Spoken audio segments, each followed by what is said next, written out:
In the end, it took less than 30 years for the world as we know it to fall.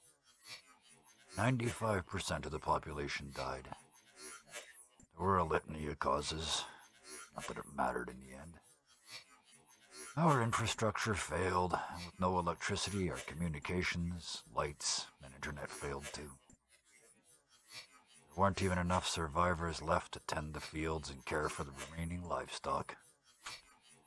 As if any of us had any of the necessary skills. Those few of us who remained barricaded ourselves into makeshift fortresses, although we had no idea what we thought we were hiding from. To paraphrase that ass T.S. Eliot, not with a bang, but with a whimper, the world ended. Almost. In the late 2050s, the builders ended the crisis by combining biology, precision mechanics, and thermohydraulics to make constructs from the dead, human and otherwise. These automatons took up all the necessary repetitive tasks that keep us alive. The constructs follow algorithms and programmable, mindless cycles. The dead of all species have taken the place of slaves, and like those slaves, they have become the basis on which our recovery and our economy grow. They are everywhere. As humans, we have lost almost everything. But we do have what humanity has always had. We have hope.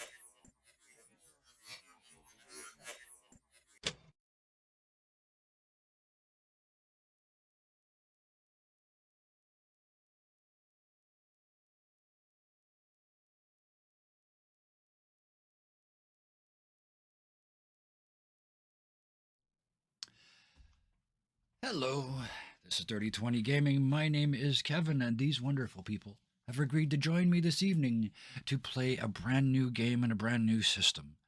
I said I was going to do a cold open, and I changed my damn mind. Let's introduce these fine people first. Let's start with Wayward Knight. It's been like a whole day since we last gamed together. You were in this chair last time, and I was in that one. Wait, I didn't have my links ready. Okay, well, talk first, link later. That's a nice thing. You can put them okay. up while you talk, while the other people talk. It's fine. Where can we find you? What do you do? I am a Detroit-based artist and actor.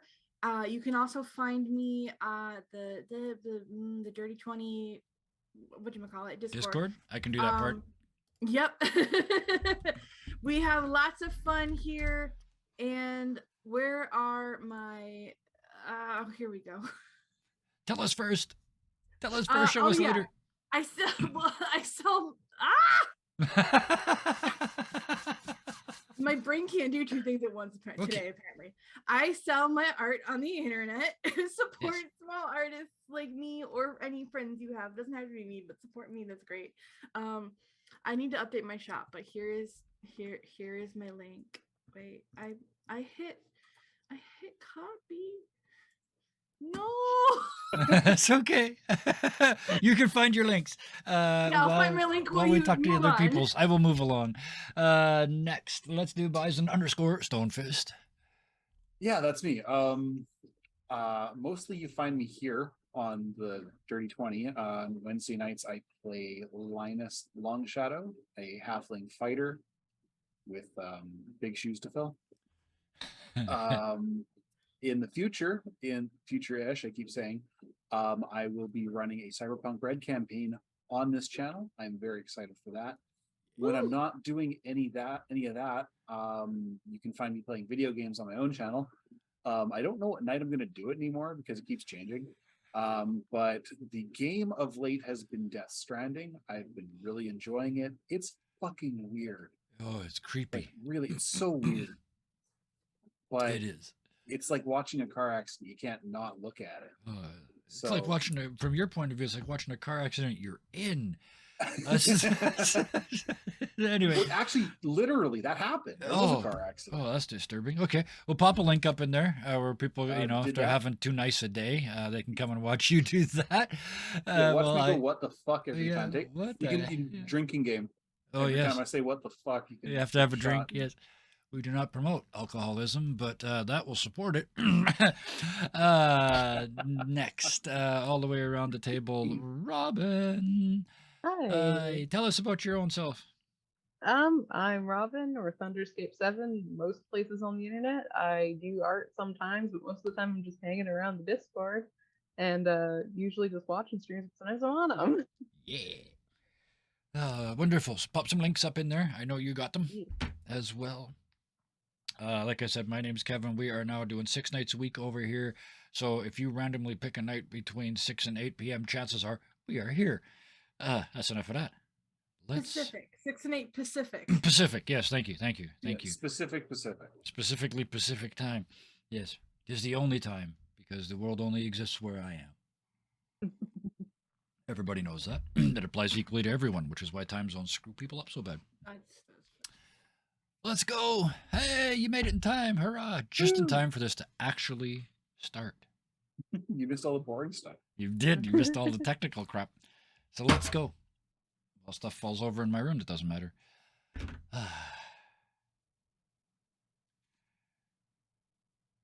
Hello, strangers. Welcome to Florence. It's an eerie, disturbing, vibrant place. The gas lamps sputter and hiss as they cast their soft, welcoming yellow-orange glow. It's misty, wet, and cold. It's early winter, just as the sun is setting. And oddly, it's very loud, a cacophony of mechanical motion. You as a stranger, our viewer, hear a whine, a whir, a puff of steam, and the faintest hint of preserved flesh as a construct walks by, a mechanical vessel following its analog programming. Our hypothetical stranger, you, follows it. The noise ahead grows into a throbbing, clanging, echoing mass of sounds. It's a very busy marketplace, and it's in the process of closing down for the night. Cargo constructs pack up and haul away the vendors' wares. Others sweep the streets. Some light the lamps and the braziers. All of them steam and hiss in that comforting orange-yellow lamp glow. On one side of an emptying square, a team of 6 oxen constructs stand perfectly still, whilst on the cart they're attached to, 3 human constructs offload kegs and wooden crates.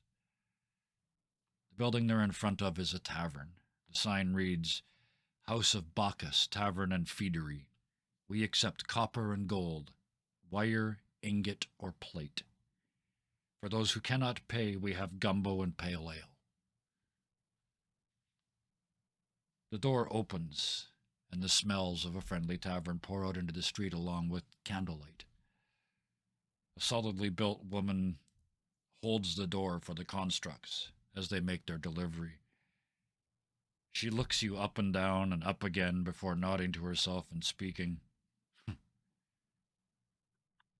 Welcome, viewer.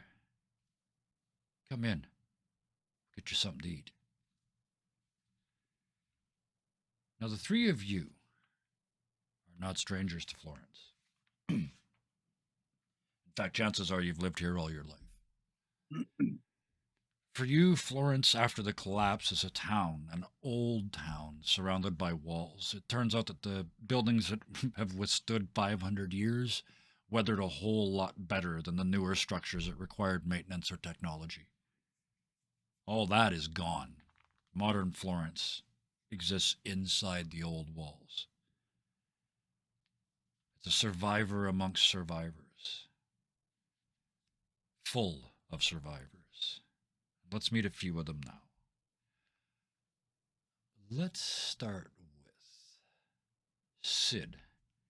It's morning, in this case, because the scene we saw last night, our viewer has had a chance to have a full night's rest.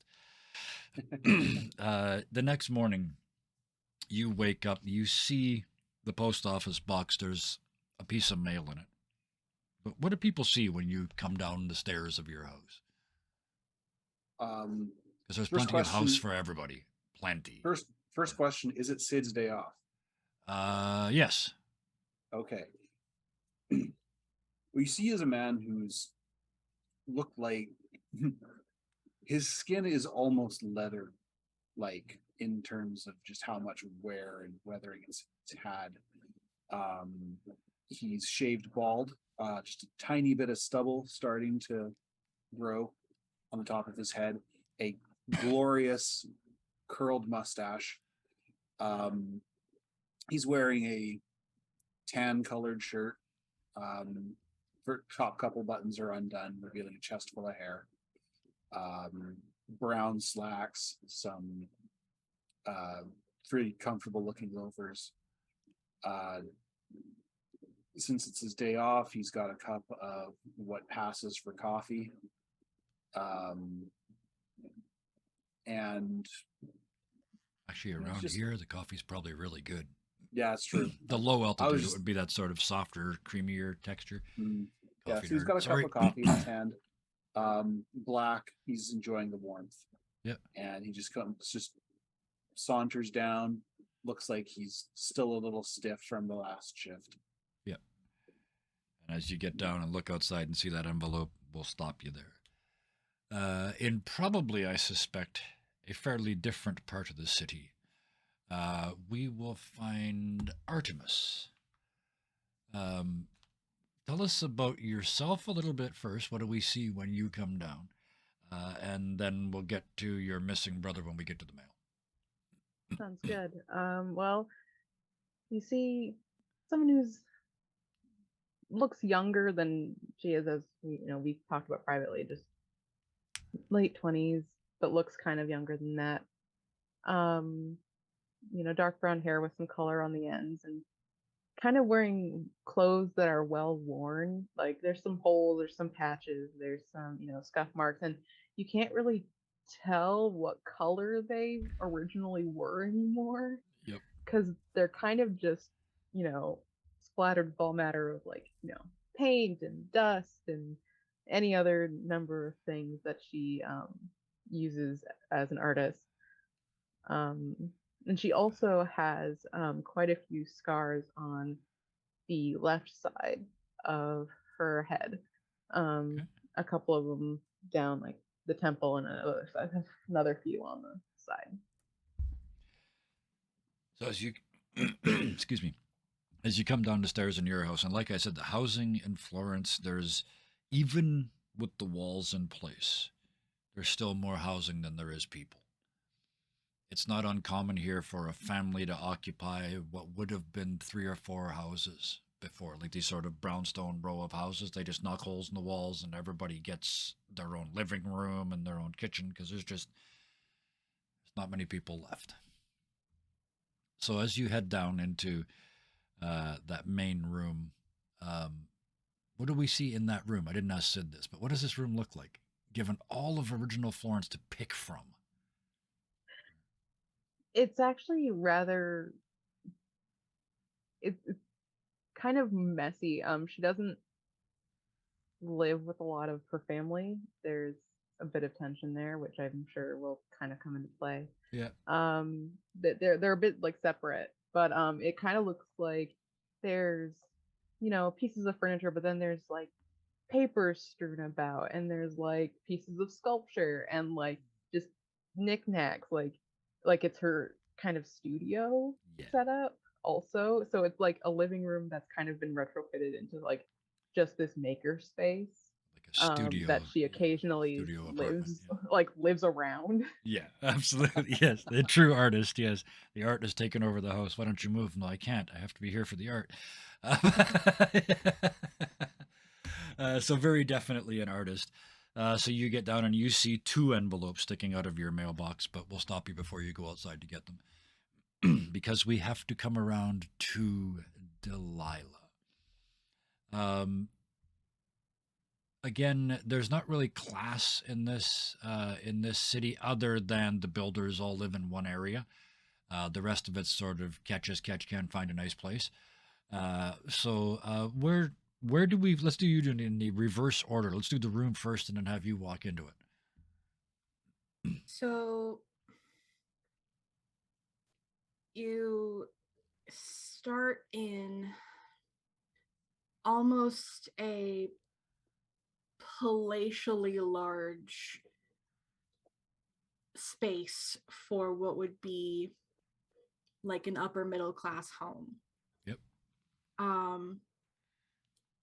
Marble banisters, terrazzo floors, gilded filigrees, Yep. plush velvet couches, and a fireplace that's maybe bigger than it needs to be, and a large picture window that reveals that this flat, this, I can't think of the right word, That is the right word. yeah, is several stories up. And there's from off to the side in like a separate room, you can kind of see the little sneak peek of a grand piano. Perfect. And into this room from a gently curving staircase comes Delilah. She looks pristine as she is going to work today. Her skin is fair and young. You would not know that she is in her early 30s. Her hair is flaming red and impeccably done into a French twist, pinned back perfectly.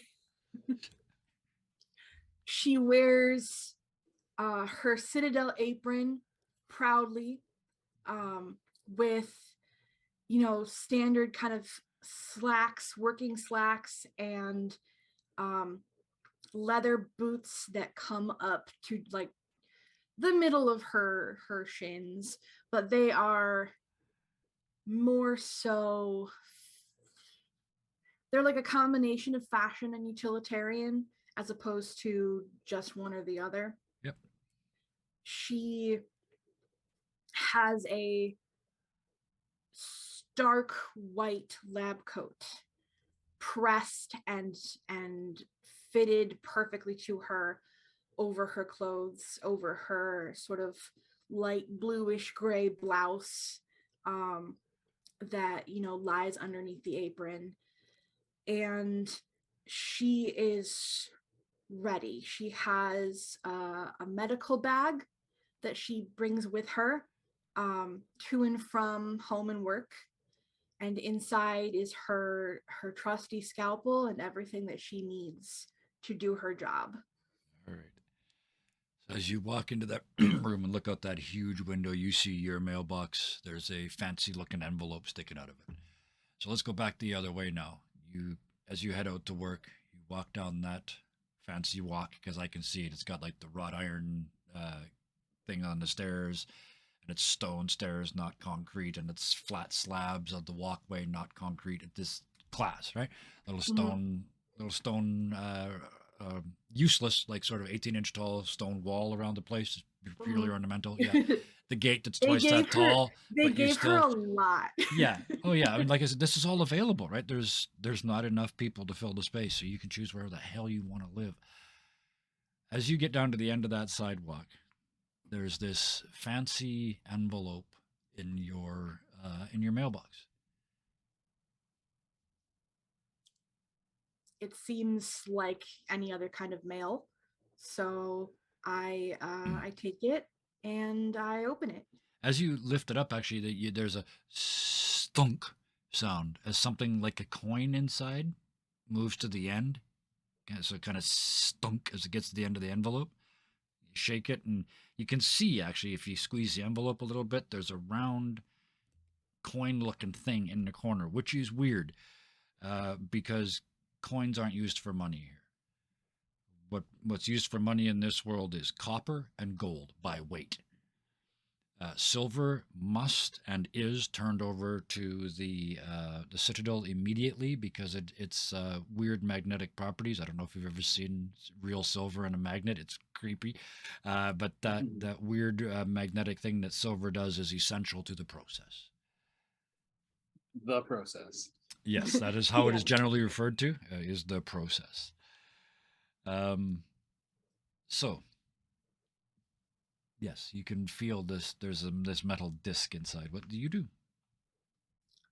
Oh, Um, and there's no writing on the outside of the envelope. Not your address. Not that there's addresses in Florence. It's a you would normally be like a description. Third house from.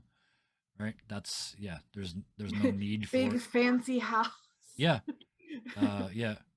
Short stone wall, fancy deck. Right. That's Yeah. places like that. Things like that. Descriptions rather than that. But there's none of that here. Does Florence have a Riviera? They've got a river.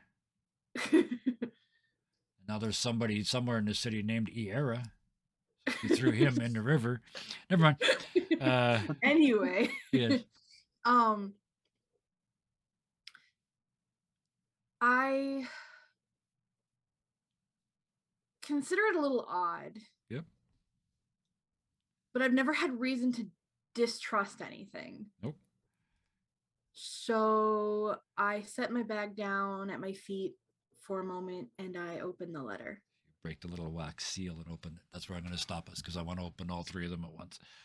Do them in reverse order. So that means Artemis next, right? Because we started with Sid. Yeah. Yeah. So Artemis. Yeah. There's 2 envelopes out there in your mailbox. Mail's Okay, fairly so rare Artemis- here in Florence. You know, it's because Yeah. there's not many of you. Normally, it's just like, "Hey, Frank," rather than writing a letter, right? And especially getting 2 that look the same. But Yes. Artemis, before going out, will grab like what constitute as like a food bar. Yep. You Oh, know, yeah. and like open it with her teeth and like walk out there like Yeah. this, like, you know, it's not like we said there's a lot of housing, but she's just kind of rough and tumble, like kind of like a gremlin. Yeah. You get out there, and your envelopes do have a marking. I mean, you wouldn't know the other ones didn't, but yours do have a marking on them. One has a C and one has an A. That's it. Other than that, there's Okay. no address markings on them. These fancy envelopes, and again, thunk, thunk, thunk. There's something like a coin rolling around in each of them. Okay, so looking at them and thinking, A is first in the alphabet.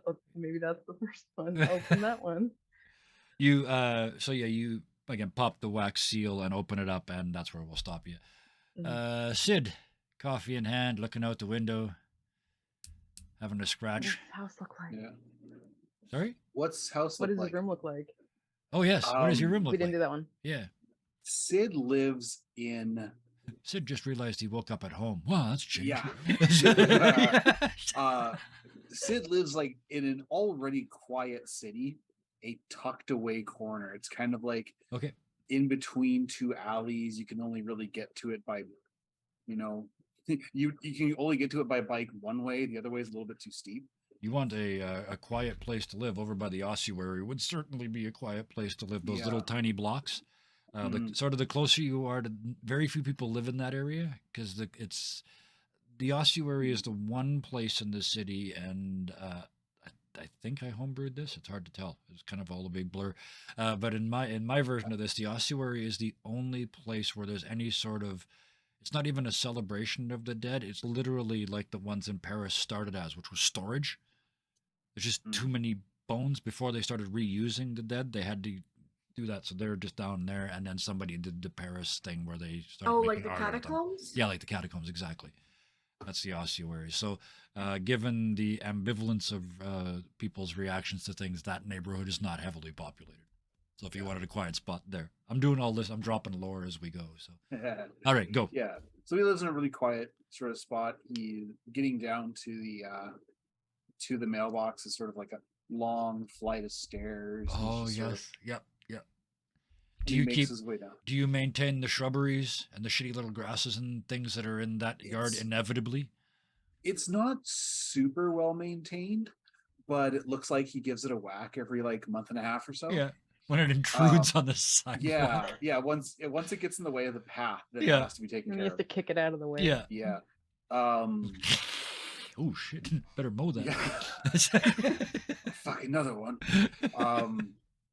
And so yeah, he grabs the mail, looks at it, kind of shakes it a Dunk, little, dunk, dunk, dunk. Yeah. tucks it under his arm, walks back up the Mhm. stairs. When you get inside, it is quaint. Like someone tried very hard to take Middle England and put it in the middle of Florence. Oh, take a There's minute. Tell us what that looks like. Isn't a friggin' one shot. Tell us what that looks like. I want the picture. there's like a little table next to the kitchen. There's a pot.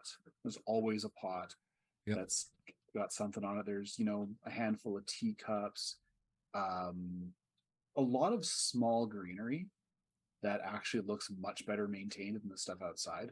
Okay. Yeah. Wood tables, wood chairs, one bed sort of tucked away in the corner. There is a door that has a red X on it that has been barred, and it looks like that area has not been touched in quite some time. Ooh. And then there's another room in the back, kind of behind the kitchen, and that's where all of Sid's shit is. Yeah. Collection of like small little contraptions, he had like an idea for an automatic tea maker that just did not work. Yep. But the one thing I forgot to mention is right at the door is a small table with a bowl, and he puts his key. And you can see that there's like keys and some other like random crap, a couple of strips of wire, change, and a very, very, very well maintained painting, like small, not a painting, a photo of Sid and his parents as they're leaving London. Sid's like 5. He's really, really young. Okay. And you can see fires in the background. The Tower of London is actually burning. Oh yeah. But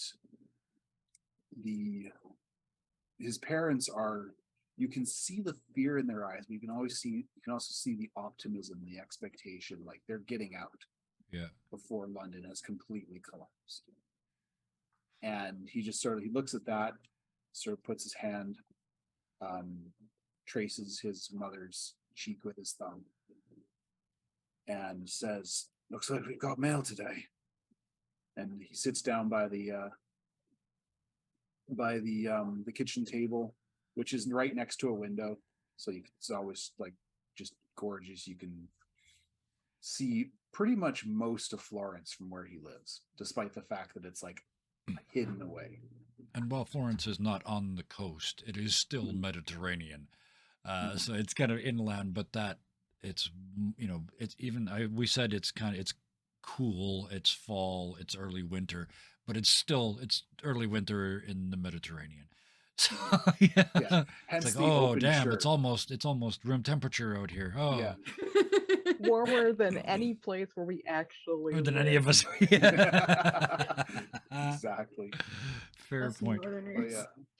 He All sits down and he flips over. He takes a rather large knife. Yeah. And opens the thing with it. Never actually sets down his coffee. Yes.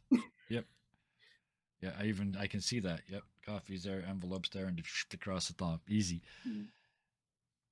As you cut open those envelopes, unless you do it specifically, the first thing that's going to come out is this disc, this coin thing.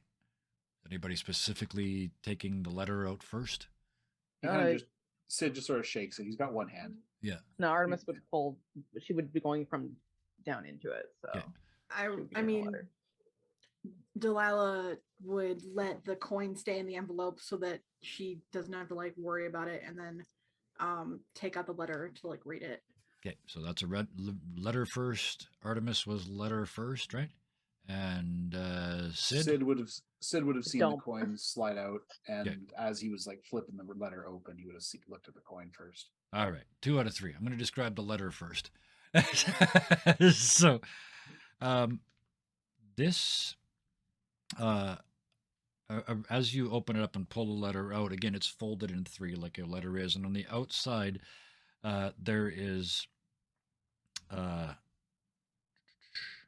just your name. And as you unfold it, also your Artemis, there's the other one you didn't open, but it's probably for your brother. You figure out. But the letter reads, "My research has determined that your skill set, combined with others, can help me in my task to save what remains of the world from itself. Humanity has never been closer to extinction, and our outmoded thinking will lead us to that ultimate annihilation if we do not change it or change the world. I've spent enough time trying to change how people think to know it is a slow process, if it works at all. And so, in the time remaining to us, we must change the world. Literally. Please attend my office this evening, just after sundown. I live in the yellow house across from the feet of David. In the basement. Please knock and enter, as I do not go outside. And it is signed Verite, Technosopher, Visionary, Friend of the People. He sounds slightly madder than I intended, but yeah, there's supposed to be some madness in there, but that guy sounds freaking loopy. Yeah. Questions? Artemis is a Yep. technosopher. Yes. Does the name ring a bell? Bless you. It's one of those words like judicial. It just makes you sound drunk when you say it. There's no way to say it that doesn't make you sound like you're impaired. Technosopher. Technosopher. Okay, let's make. You're going to get the card back right away, but let's actually make our first play of the game. Which of the skills, if you have one, do you think would help you find out what other famous technosophers in this area would be? Normally, this is information I would give you, but I just looked and we've been playing for 42 minutes. We should probably do a thing with the mechanics. So, Yeah. So you're going to get these cards. You're going to get to redraw skills cards are of the immediately because characteristic. you get to take 5 minutes. In an attempt to remember this, what would out of the skills that are listed there, what would you think out of the skills on your character sheet? I don't have them handy at the moment. Of the ones I have. And if you don't have a specific skill, then think more about the characteristic. Which of those Yeah, characteristics? I would say the intelligence gear. one. Maybe survival, but gear maybe because that's like her field. Yeah, I like that. Yes. So give us a play. Okay. You only get one card for this because you don't have a specific. Actually, you know what? It is your field. So take 2 cards as your play out of the 6 that you have. Okay. For every one that's on the correct suit for gear, which is clubs, is it? Spades. Gear is spades? Yeah. Okay, spades, gear is yes. spades. So for every spade you play, that gives you 1 success. For every total of 8 or more, that's another success. Okay, and 2 cards. 2 cards, yes. Normally you would get 1 if you don't have a skill, but this is like the equivalent of a skill. Yeah, just okay. So I've got a 7 Great cards. and a 3. Okay. With one of them as a spade. That's 1 success plus the suit, so 2 successes. With that, you gain 2 pieces of knowledge because there's no consequences on this. You're just thinking. You recognize the name. They are known as a harmless free thinker. Would be probably the best phrase.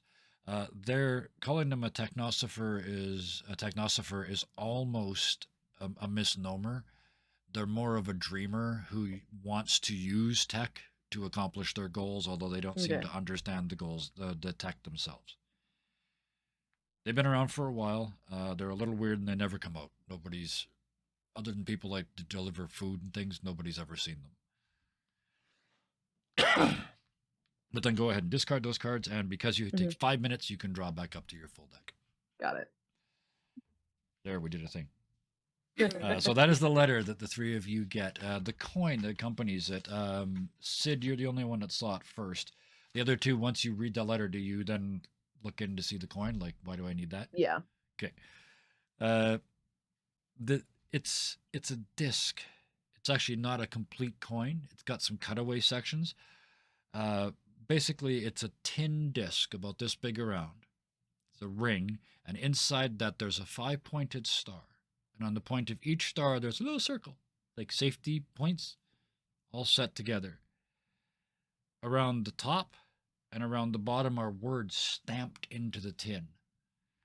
They say across the top it says Verite, and across the bottom it says a name and a way of being. Sid smirks. Just going. All of you have enough. Yeah, all of you have reasons to know, and if your characters don't, your players may have. I asked when was the last time you were at the fair? These are those little cowboy discs where you put Sheriff Kevin on them. That's what I was thinking. Okay. That's Yeah, what I that's was one. thinking Yeah, it was. Yeah. yep, Little, that's like, exactly what those are. A Yeah, little tin press. yep. The one where you type, you have to use the lever and move it around all the different letters. Yeah, I was wondering. I was like, this that's sounds his like a version sheriff's of a business desk. card. Yeah. So Yeah. he asked you to go there this evening. Before we go, though, Artemis, there's an empty envelope there for a reason. Your brother is not home at the moment. What, if anything, do you know about your brother's current location and or function? Well, she'd probably open it just because she doesn't usually get associated with her brother automatically. Fair enough, yeah. So she'd open it and be like, "Oh, it says code." It's exactly the same. Yeah, it almost looks like a copy of the letter. Because she would assume it's the same thing as this. She was assuming like A is the first one, not for her name. Right. She knows that he is an investigator in the militia. It's his official thing, but he's not really. He is not a rule follower. Yes. He's more of a He's a renegade cop. Basically, he's got his own agenda that he likes to go for, and he doesn't really understand why he can't do his own thing. Yeah. And as I've mentioned, he's the family's kind of separate. Like they aren't in bad blood or anything. It's just they just don't really know. Like she doesn't know exactly where he is, but she knows like kind of different places where he could like frequent, where like she could maybe get into contact with him. Yeah. But she's kind of like, why'd they send it to me? Like still not making the connection. Yeah, gotcha. It's like, okay, you want him? Find him then. Like, but she's like, okay. Fair enough. So, with that, the three of you have this information. Whether you choose to go or not is entirely up to you. But it says this evening, just after dark. It is just this morning now. Mm-hmm. So I know, Delilah. Let's go back to you. You said you had to work today. Does this change anything? No. Okay. So you head off to the Citadel. Is that where you in that region? Yeah, you would work on the main floor, which is basically, you're basically working. What is your job? What do you fix? I almost blurted you fix constructs, but I fix is one of the things I do. I also design them. I put them together. In the words that my trainers would have used, yes. I create them. Yes, you create the constructs. Yes, yeah. So you know them absolutely better than anyone. Mm-hmm. You know that they are machines. They are 99% high pressure pneumatics and steam engines. So as you head off to work, what are your thoughts? You got this letter sort of burning a hole in your, or did you leave it at home or whatever, the coin, whatever you got?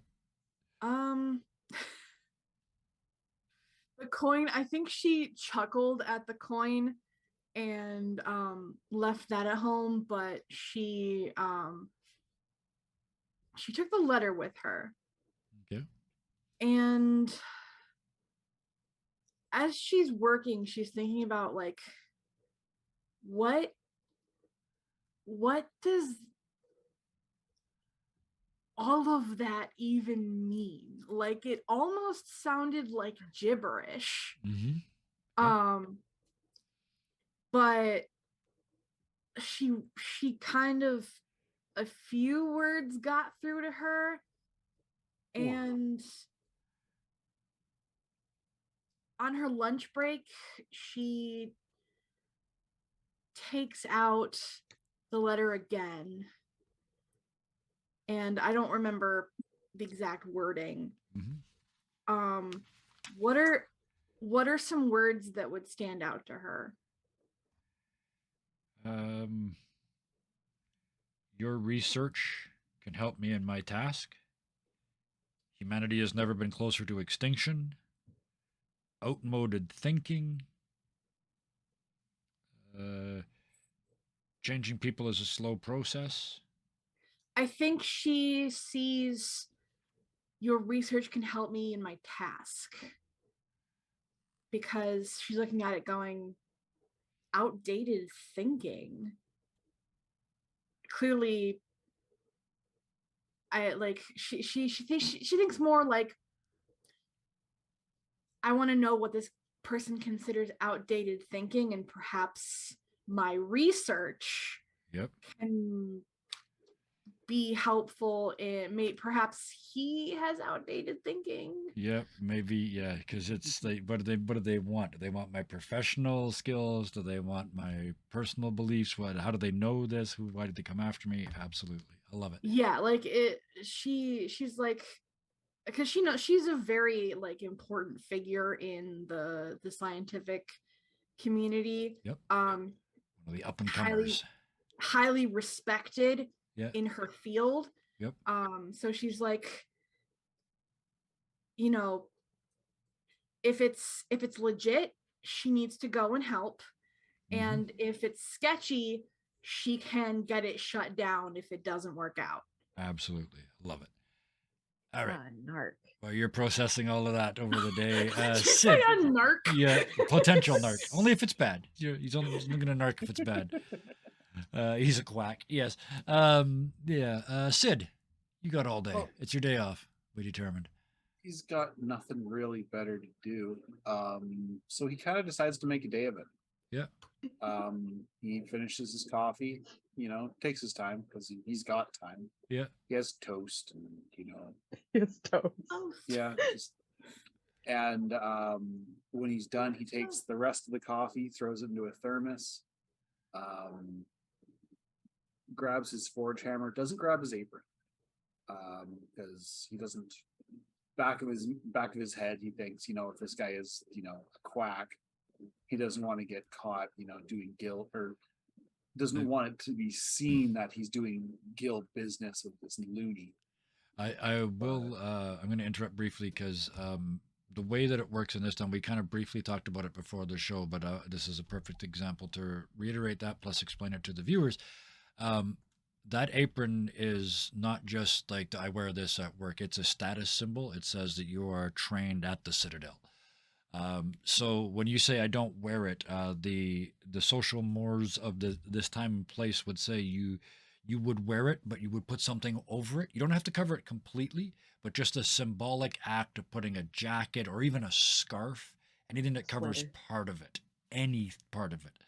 It is a He would symbolic sign actually- that says I'm not one of these right now. I think in that context, he would take like a small rucksack with him. Yeah. And put the apron in that. Yeah. Okay. It's still his day off. He doesn't Yeah. want to wear his fucking job work Yeah. clothes if he doesn't have to. Fair enough. Yeah. And, he's enjoying yeah. the morning, so. Yeah. But he, Yeah. Once it gets to be, early afternoon, he, puts on his walking shoes. Yeah. And makes his way down to the Legs of David. And I'm assuming there's like a market or something in that area. Just kind There, this whole city is kind of a walking, roving market. You notice there's no sort of place that says store or market or tavern on the map. It's because they're everywhere and they move all the time. With this Okay. much real estate, you open up a tavern in what used to be somebody's house, and when it gets full of dirty filth and they've spilled too much beer on the floor, you just move down the street. Right. So yeah, there might be an element of a pub crawl in there then. Yeah. If he, smells a good ale, he might stop by and have a pint with the boys. Yeah. But the feet of David And, is what used to be Michelangelo's David. And in at some point during the fall, it was either, depending on which story you believe, broken or fell in an earthquake. So there's nothing left now of one of the greatest statues of all kind except David from just below the knees down. So it is reverentially referred to as the feet of David in the capital letters. Is it the feet or the legs? Which one did I use? The legs. The legs. Okay, the legs of David Kind in of like the reverential Colossus of Rhodes. tones. So, yeah. So Just there would be presence. like housing in like Duomo and stuff by the Everywhere. Citadel. Yeah. Okay. All those places. Yeah. Anywhere you I can see think the line. The big purple area, let me switch back to the map here for the fine folks at home. This purple area in the bottom left-hand corner, the southwest corner of the city, that's got the bright purple, that is where the builders, the high-end, the builders, not just people that work at the Citadel, but that top political group, the ones that originally figured this stuff out and therefore became heroes and therefore took over, they live in that area. And it is a walled community within a walled city. That purple thing is a wall that is almost twice as high as the city walls, which Oh, are wow. sort of 7 to 10 meters. This is almost 20 meters tall, so almost 60 feet tall. Weird. Everywhere else in the Oh, city my- is sort of pick and choose. There's no class distinctions because there's nobody's paying for rent or purchase. Yes. I remembered the word. It's penthouse. Penthouse, yes. Yeah, okay. Absolutely, yeah. I think just Delilah's penthouse is like on the river, like in Duomo or whatever. Perfect. Yeah. So yeah, you would have to be in the penthouse if you're there to see over that the over that wall. So yeah. Perfect. Cool. I like that. Sid, we've got you back at the legs of David. So you look around and there is the block around the legs of David, like most of Florence, is 3 to 4 story wood plaster houses and buildings. You know, the ones where you can see the wood on the side and the small windows and lots of structural woodwork. Most of them are off white in most parts of the city, but right around here, they're more colorful. The square right around David boasts many of the brighter facades. Most are dull red or pale blue, but one is yellow. Not like it's painted yellow, but more like tobacco stained. Like it just hasn't been washed in a really long time and it's gone yellow. And they've chosen to call that intentional. A little poke around. Actually, let's do another one. Let's do another play, a perception-y sort of play to see what you can figure out from around here. And again, you're going to get these cards back right away, so we don't have to worry about resource management in this Alright. encounter. Just How many successes that can would you be- generate? Let's go I don't back remember to what the individual stats like represent. Hold on. Steel appraise. skill. athletics. One of the skills is perception. Okay, that would be steam.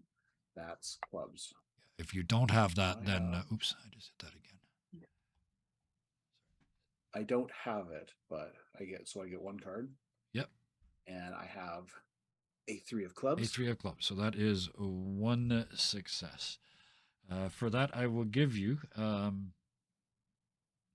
You have to go around the back because he said come to the basement, and you look at the front, and there's only the ground floor entrance. So you go around behind the building, and there's a very narrow alley, and there's an even narrower little staircase going down this shitty little hole into the basement almost. And you can see that door and the steps coming up from it are all sort of smoke blackened. And not like lanterns, but like a large fire happened in there and was venting out of the door. There's a new door on the Sid hinges. knows what that looks like. Yeah, there's a He new understands door what on the a hinges. blowout is. Other than that, right outside the door, because that's all I'm going to give you for 1 success.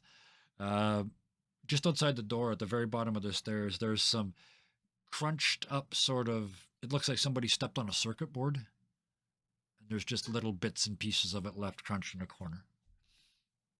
Okay, so it's I would recognize it as circuit board. Yeah, I mean, you guys know what Okay. bits and pieces are. It's I don't know if you'd call it circuit board, but it's that you'd recognize it as that green stuff with all the wires and stuff. Yeah. Oh, on like it. yeah. Yeah. You'd really recognize it as needs electricity, therefore useless. Like a motherboard kind of Although, thing. yeah, exactly. However, there would be small amounts of copper and or gold in it. And it's the rarity of those elements that makes them cash in this world. Right? Yeah. He's But got it's just a little crunched up pile, like Just somebody little stepped bits. on one. Yeah. Mm. Some people have dog turds. This guy's got this outside his door.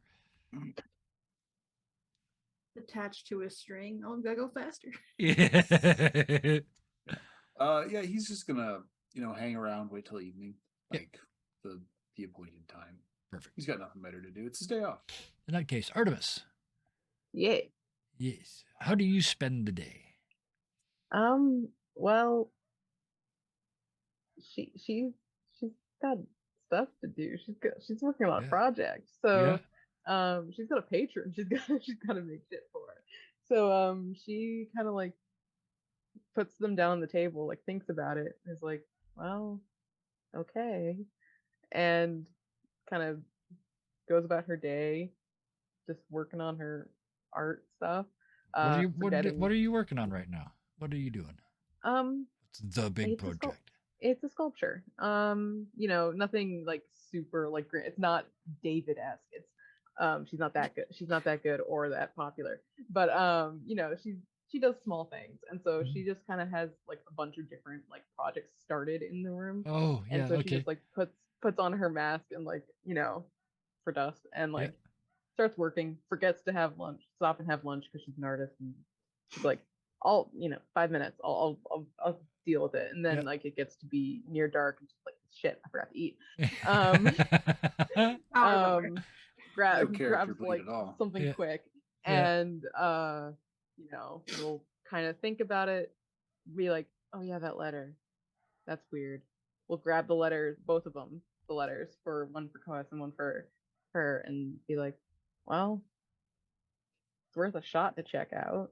Yeah. And she'll go down because I imagine she kind of lives in the area. Like obviously, it's Yeah, for all one somehow town, I but like had she that kind of sort lives of, yeah, that nearby. was in my head too. Yeah, somewhere in the San Lorenzo, Like that sort of there's not central an area. arts district, but it's like No, yeah, you are the arts district.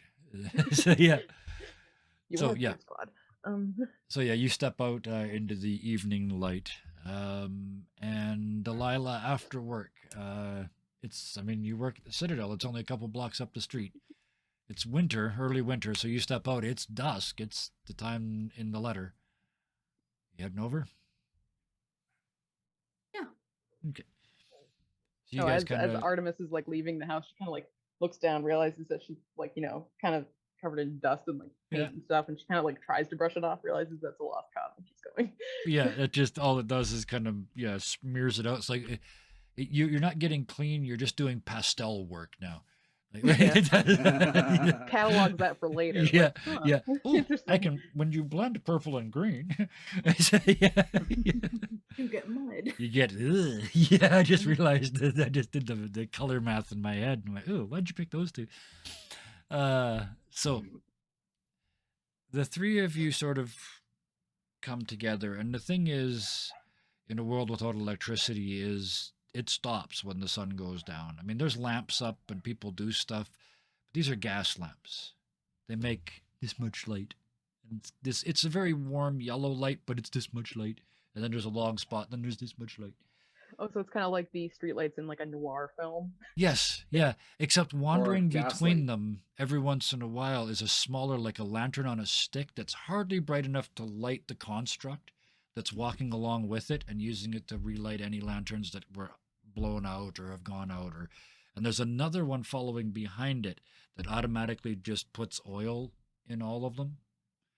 Like it's all completely robotic because that's what they are. So this thing goes along and tries to light everyone, even the ones that are already lit. The following one comes along and fills them up, even if they had already gone out and were still full. It still puts oil in. It's just robotic. There's no thought at all. The three of you, therefore, quickly become the only three people in this plaza around the feet of David, right across the street from this yellowing house. And all of you are kind of, and I'm not even going to make you look. I mean, you're all kind of like yellow house, yellow house, yellow house, and looking at each other. So, do any of you do anything, or do you just sort of? Only one of you Is knows where the Delilah? downstairs is, actually. Yeah. Does Delilah still wearing her work clothes? Delilah's apron is covered by her lab coat right now. Okay. So you could see a chunk of it, but Mhm. again, technically, it's invisible. Okay. So yeah, Sid just sort of gives Delilah a sort of curt nod of professional respect. You know, She the nods kind back. of yeah. Yeah. Every So guy I didn't knows. see it, but if I did, Yeah. If it's the head nod that every guy knows. Okay. I'm sorry. It's just you see a person, you make eye contact, quick nod, and then Yeah. you go on about your way. Yeah. I'm still playing, yes. Sorry. So yeah, he sort of Looks down to the right and deals with an issue. What do the other two do? I think Delilah again Hello, because Karis. Hope you're feeling better soon. Go. yeah, sorry. After the nod, he kind of like launches himself off the wall he had planted himself beside. Yeah. And slowly makes his way to the stairway. So the other two of you see him head to the corner of the block and then around. Mm-hmm. Delilah is just going to assume that this person was also contacted. Yep. Because why the hell would he be here otherwise? Plus, the letter said, "My research has determined that your skill set combined with others can help me save the world." Yeah, exactly. Exactly. Yeah. That's what I meant. Yeah. That's okay. I had to look up my own quote, and you don't have it in writing, so it's all good. So she's going to follow him, like cautiously, because sketch, but yep. She'll follow him. She's you can visibly see his forge hammer, like you can tell he's an engineer. You can't see his. He's actually. I'm going to bring that up again because he's doing a weird thing. Every other engineer would just have put on like a t-shirt or like almost like a tabard or anything to cover part of the apron just to symbolically make it invisible. You're looking and looking and looking. He's not wearing his apron. But if he's not an engineer and he's walking, it's an engineer, right? Yeah. Yeah. And he's walking around with a forge hammer. That's definitely an arrestable offense. Yeah. He's definitely being very, but the hammer, like the hammer's big, right? But he looks I'm going to give you this. He looks like this is his thing. Like it looks, it's the most natural thing in the world for him. Yeah, it hangs off his belt like it's always been there. Yeah, he knows how to walk with this thing. Yeah, so he is one that's just weirdly not wearing his apron. Yeah, which also sort of bends to his weird. He's from around here, but he doesn't act like everybody else. Yeah. I think Delilah is just going to, before she goes like fully into the darkness, she's going to go into her medical bag and take out her scalpel and just sort of hang on to it. Yeah. Some people hold their keys between their knuckles. Yeah, Delilah walks with a scalpel in her hand. Are you here for surgery? That depends on your next words. It might be yours. Yeah. I think maybe she like it because it has a little like sheath. Yep. Like a nice little leather sheath. She just kind of pockets it like it's ready when she needs it. Absolutely, yes. All right, and yeah, when you come around that corner, Sid, you've been here already, but Delilah, it's a dark alley, and you can see there's more than one set, but there's one very specific dark staircase you can see going behind the yellow stained house, and Sid's sort of halfway to it. This alley is dark and old, but it doesn't stink because everything's been here too long. It's all sort of dry and musty and dusty, and it smells like a museum's back room. When you walk, there's little puffs of dust. I think it reminds me of the old medical specimens that we were trained with. Yeah. And the what are now probably like tomes of like anatomy books and stuff. Yeah. Yeah, I had this image of like every first year Citadel student accidentally pulling too hard on one of these old training thing, and just the whole arm just kind of turns to dust on them, and everybody points and laughs. Yeah. Lesson number 1. Yes. Yeah. Yes. So hydrate. So that's or dihydrate. I just had a flashback to a law show from the 80s. John, and never mind, doesn't matter. It's all done. So yes, you step into that alley, which leaves us with Artemis. Now, all but by yourself in this square by the feet of David. Yeah, she doesn't have a fancy apron, but Yeah. that's just part of her thing. But she would see the one person go behind the house and think, okay, and then see another person and be like, okay, one is a coincidence, two, maybe the same thing. So we kind of follow behind the person following behind.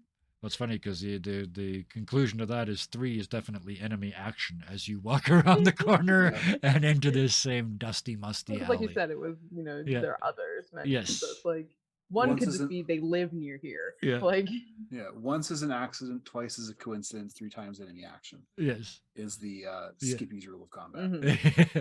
So, Sid, you went in first. So you get back to these stairs. Without having to do anything, you look down again, expecting to see that, pretty much the same. There's now, besides that little green crunched up thing in the corner, there's now a small sort of metal, it looks like a metal bag that's been ripped open to reveal some sort of fibrous material inside it. But it also just looks like it's been abandoned. It doesn't look like it's there on purpose. The bag's a little bit more curious because what's in the bag? And so he's gonna sort of stop, perceive or engineer thing for me, and you can find out. All right. This time though, I'm gonna make you not redraw because you're not gonna wait 5 minutes from this point to when you open the door. Yeah. So so now it becomes resource management. Yeah, keep that. All right, I am going to play a 6 and a 2 of spades. Of spades, so that is 3 successes. 3 successes. All right, that's a lot. So I guess this is also kind of like he's at this time, because it's all his gear, so he's almost making a professional assessment. Yeah, the first time you were just cruising, I like that. The first time you were just cruising, this is now coming out for an inspection. Yeah, this is pro Sid. This is Sid on the job.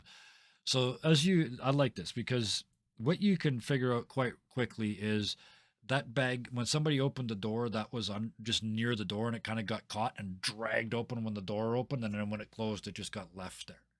You realize that's how stuff is getting crammed into that corner. It's just every time the door opens, there's so much stuff in there, and you kind of look down and look through this little crack in the windows are all painted black, but you can see there's a crack in the paint, and you can lean down, and now that it's dark outside and lit inside, you can see a little more. A little more though is the right word. Inside is just tech piled to the roof in drifts. Think like a small garage, like sort of 15-foot ceilings, 30 by 30 room, right? A hoarder. Every electronics engineer I've ever met. Every electronics engineer I've ever met. It is so My much. garage currently. Yeah. You look in there, there is so much stuff. The stuff on the bottom has actually been crushed under the weight of the stuff on top of it. Now, it is beyond the point of useful, most of it. I was going to say, is it like just a hoarder's mess, or is it organized? I'm going to answer you by reading the next sentence I had here as a description, which is, it looks like geology. Right, the stuff at the bottom, but on the other hand, you can see that as the engineer, everything looks layers. like at the time it all was probably, I'm gonna need this. Yeah. As an engineer, you're like, oh, a left-handed springle. There's only 3 of these left in the world. I better save this. But the left-handed springle was 8 years ago, and 3 layers of trash down, right? And 4 prototypes ago. And 4 prototypes and a different project and everything else.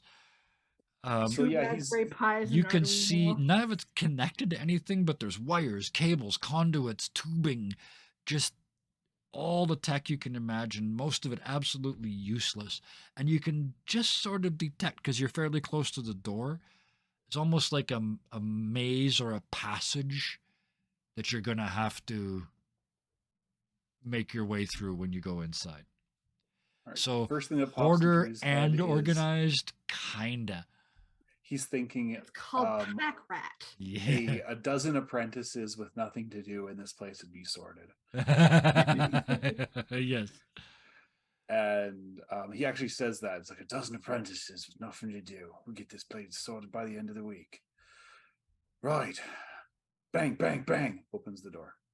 Because The it other said two, knock and yeah, come on no, in. it said knock and enter. The other two of you, he's just stepped away from the window, says that, bangs the door and walks in. So you haven't even had a chance to look through the window yet. What do you do? Do I like catch a glimpse of what's inside? As he opens the door, you can like just, even that far inside the door, it's not open space. It's a wall of stuff. Oh god. And as the door opens,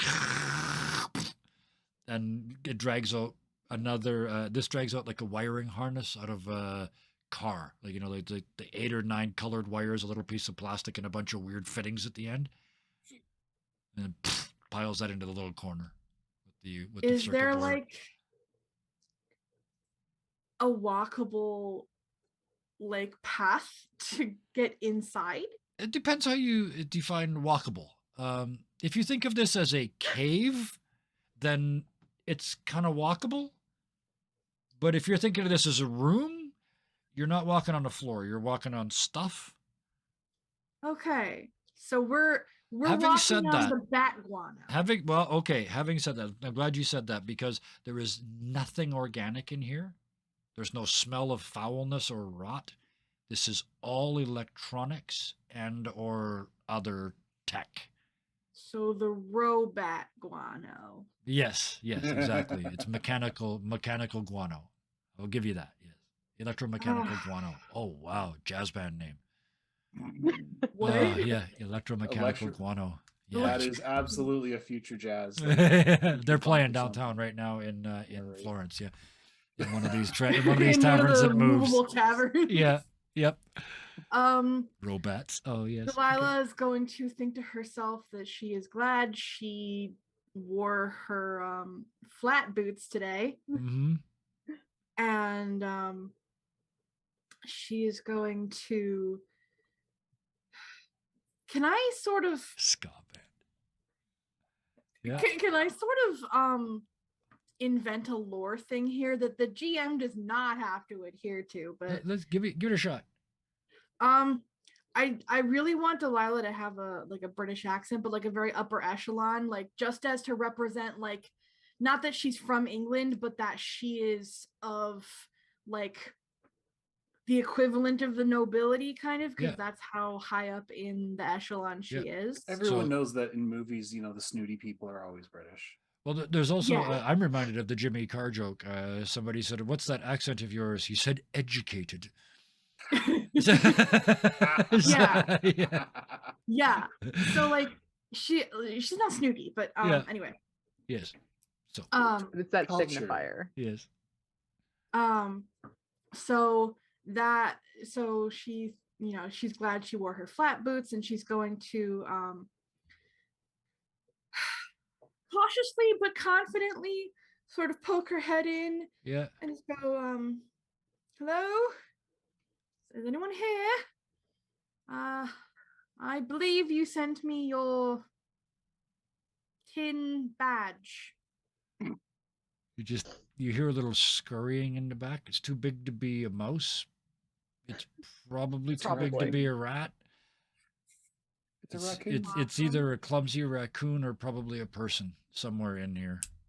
Moved just ever so slightly. You just hear like a squeak of you realize, you're not gonna make your burn cards for this.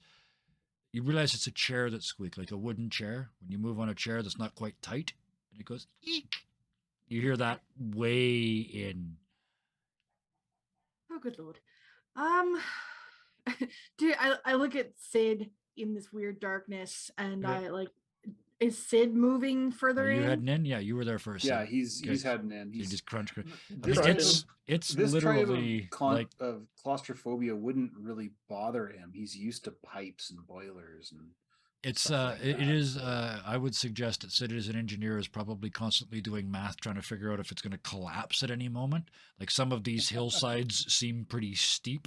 Like I said, as you're walking in, you're Every once literally in a while, he able, shifts a 2x4 yeah, just just slightly to make push it this stay up over a better. little, make it collapse over that way a little bit. Yeah, but yeah, it's narrow enough that you Jenga. can actually do this as you're walking Mhm. along, and like almost like I'm Yeah. imagining almost like a rope bridge sort of shape. Yeah. Yeah. So Delilah is going to out of curiosity and maybe somewhat naivety, go further in, just sort of saying, hello. Over Sid's shoulder. Yeah. So Artemis, you arrive at the stairs and look down at that. Yes, and how much of it? Okay, how much of it is actually like stuff a technosopher would collect, and how much of it is just junk? You are technosophical, but it is going Yes, to take an effort to do this. So yes. make a play for me, please, in gear again, She which is makes sense. okay. Gear. So she also has What are your perceptive. specific gear skills? Because there's My 4 gear skills skill, under the one I gears. Which have 2 is did you take? survival. Survival. I only have the one in gear, Yeah. but I have perception and steam. Yeah. Give us perception instead. So that's 2 Okay. cards. In the perception is diamonds. Clubs. Clubs. Yeah. Again. I'll get this Or eventually. no. Yeah. Okay. Well, The it first doesn't time help I that played this too. So. in my head, Yeah. it's supposed to go red, black, because Yeah. I'm used to solitaire. I know, But right? They have red, black, and it just throws Yeah. me off. That's funny because that's not Okay. what puts me off. I keep thinking the symbol, like the diamonds, is not the right thing for what it's for. But never mind. Mm. Yeah. That's me. I'll So figure I it have out. I have a 2 of clubs, Okay. and I also have a joker. Okay. So that's 2 successes, right? Yeah. All right. And what was it you were trying to determine? Oh, what this stuff is useful. How much of right. it was actually how much of it was actually stuff a technosopher would find interesting, and how much Yes. of it was just like junk that's collected? Answer to the first part is all of it at some point. Answer to the second part, only about the top sort of 30 to 40 centimeters is still useful. Because everything else has been not just crushed under its own weight, but slid around and moved, and in some cases it looks like it's been shoveled or even like raked. Yeah. Yeah. So she'll kind of cringe, but also like will kind of kick some stuff like back in the doorway so that she can like close the door after her and Yep. like step into like the divot that is more than likely the walkway. Absolutely.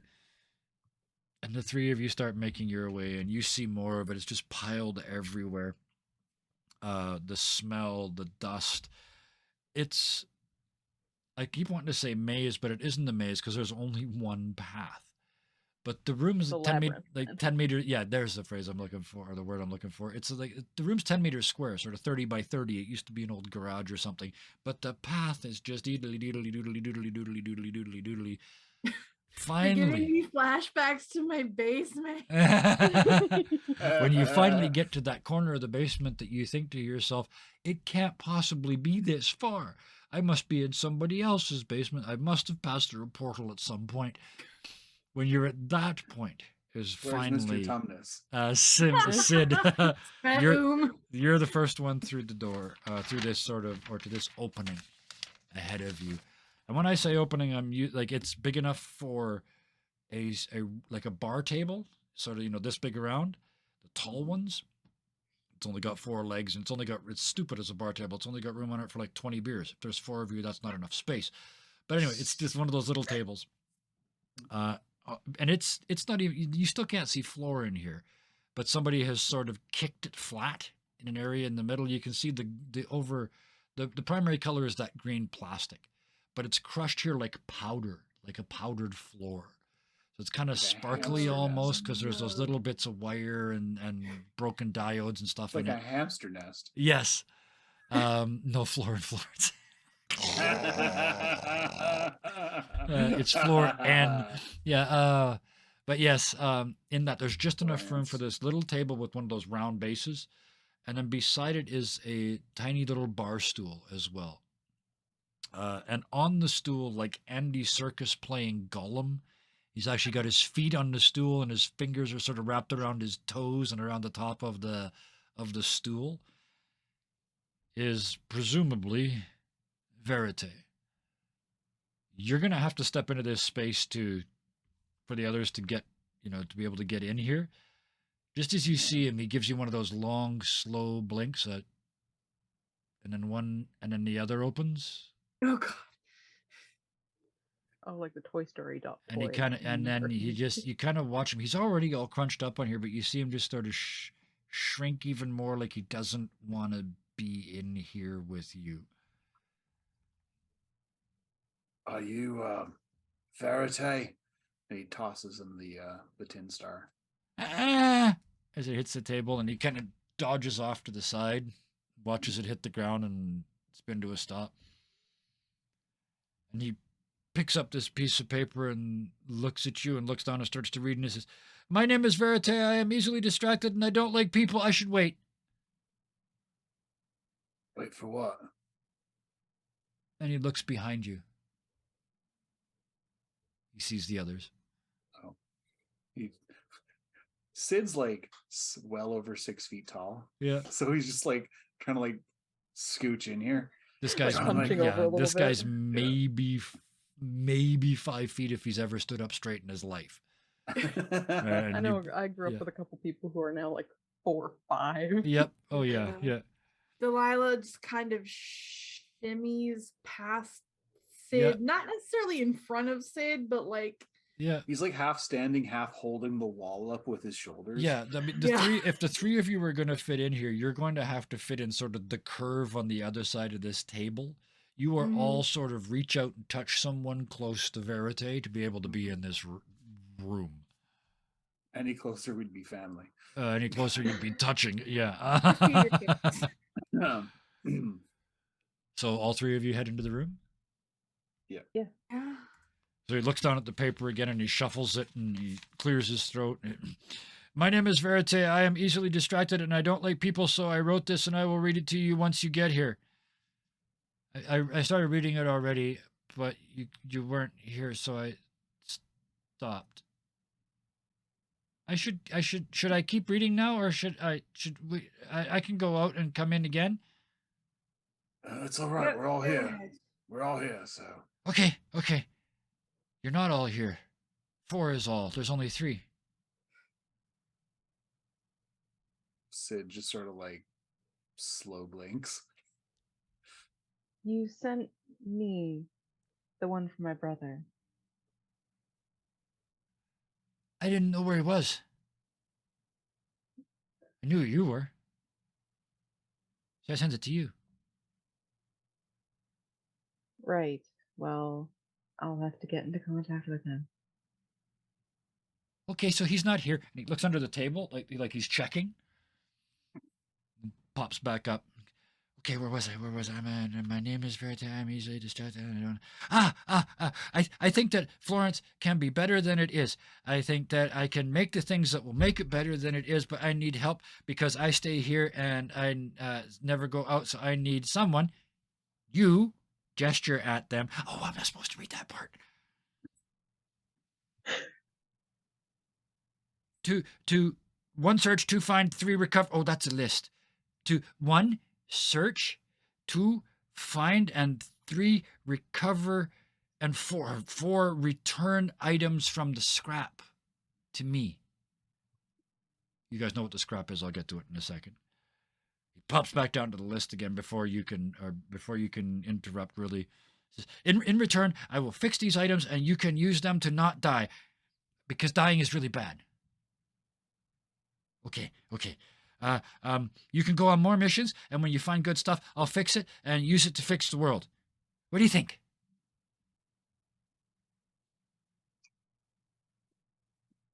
Are you okay? I don't think so.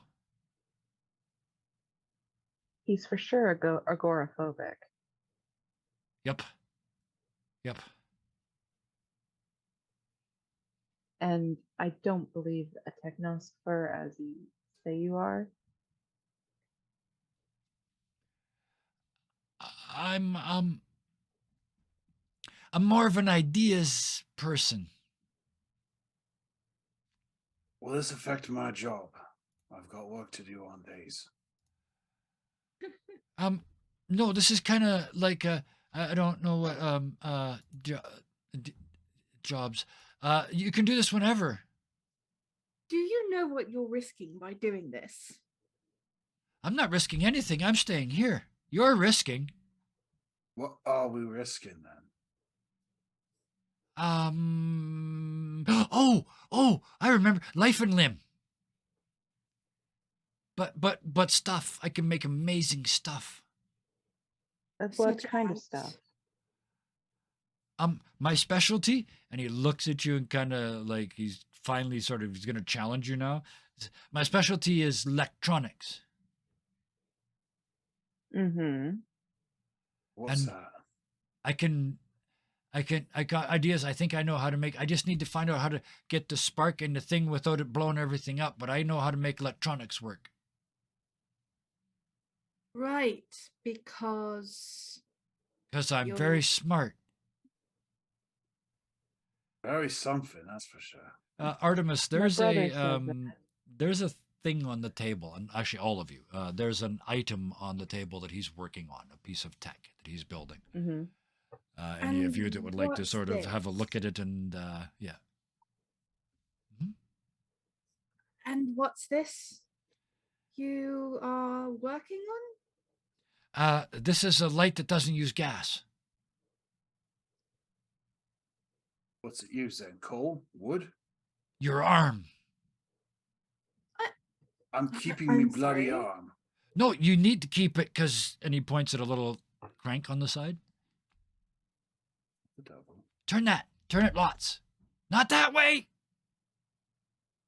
There's a resistance, but it's not like you're winding up a spring because you would be used to that, right? You're used to mechanical actions. This is a regular and consistent resistance as you rotate. Like every time you go around, there's a thump, thump, thump, thump, thump. Not physical. What you're doing is rotating magnets inside it. Mm-hmm. Yeah, Mm-hmm. you're getting dynamo. it's I'm a sure solid. Artemis It's has an a understanding of solenoid what sort of he's doing effect. there. Yeah. My brain knows he's running a dynamo. Yes. Yeah. But And I'm sure Artemis kind you of crank and crank recognizes and crank and crank and crank, and he just keeps looking at this little gauge on the other side, going, keep going, keep going, keep going. Okay. Step back. Sometimes it sparks, and before giving you a chance to step back, he flips a switch, and there's like a. This whole table starts to shake. He grabs onto it, and then he starts to shake too because he's not big enough. And the whole thing is shaking. But this on the table, there's this hemisphere of glass.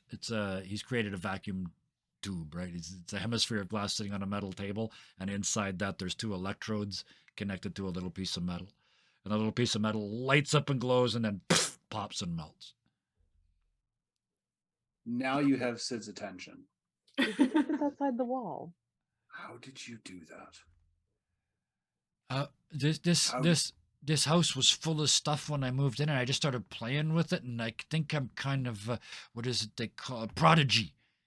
Yeah, You're something. I just know. If I'm a prodigy. I don't know what you are. Oh, but you learned your prodigy in school, right? I learned mine I in was here. selected Yeah. for school based on my talents. I moved in here.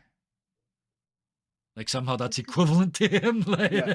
Sid's kind of like muttering to himself now, like trying to he's doing the engineering math. Like, Yep. if we manage to get one of these things, if we upsized it, how many constructs would we need to run it? Yep. What's the burnout rate? Because he doesn't know that part. He's thinking, how many lights would it power? You're doing the mechanical math, yeah. Because that's what Sid does. Sid Yes. keeps the city running. Yes. He works the boilers. Yeah. Which is that's what provides power now. So the All the boilers steam power. pump the gas to the places where the constructs use steam to move around to pump that gas into all the places it needs to go, etc. Yes. Did you Let get me this from the ask you FTS? Sorry, who wants to go first? You guys started at exactly the same time. Let me ask you this. What do you believe is wrong with Florence? There's no need to be doing it the way we're doing it now. There's no need. We could just have the things. They don't have to be the dead things. The things. The constructs. Yeah, We'd but be just the able to bits that didn't have like the, and he's picking at his skin. There's no need for.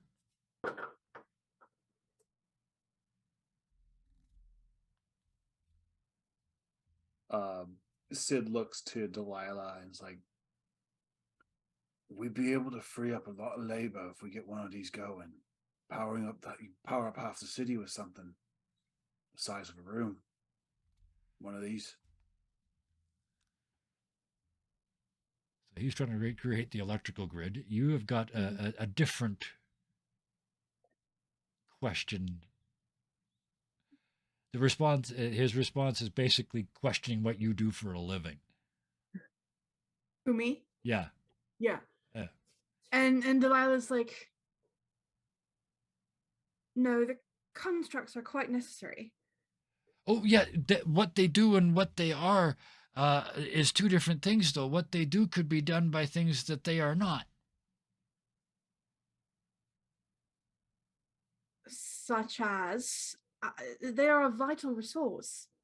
Yes, but imagine the arms and the legs and the heads and all the other parts, but without the meat. About the meat.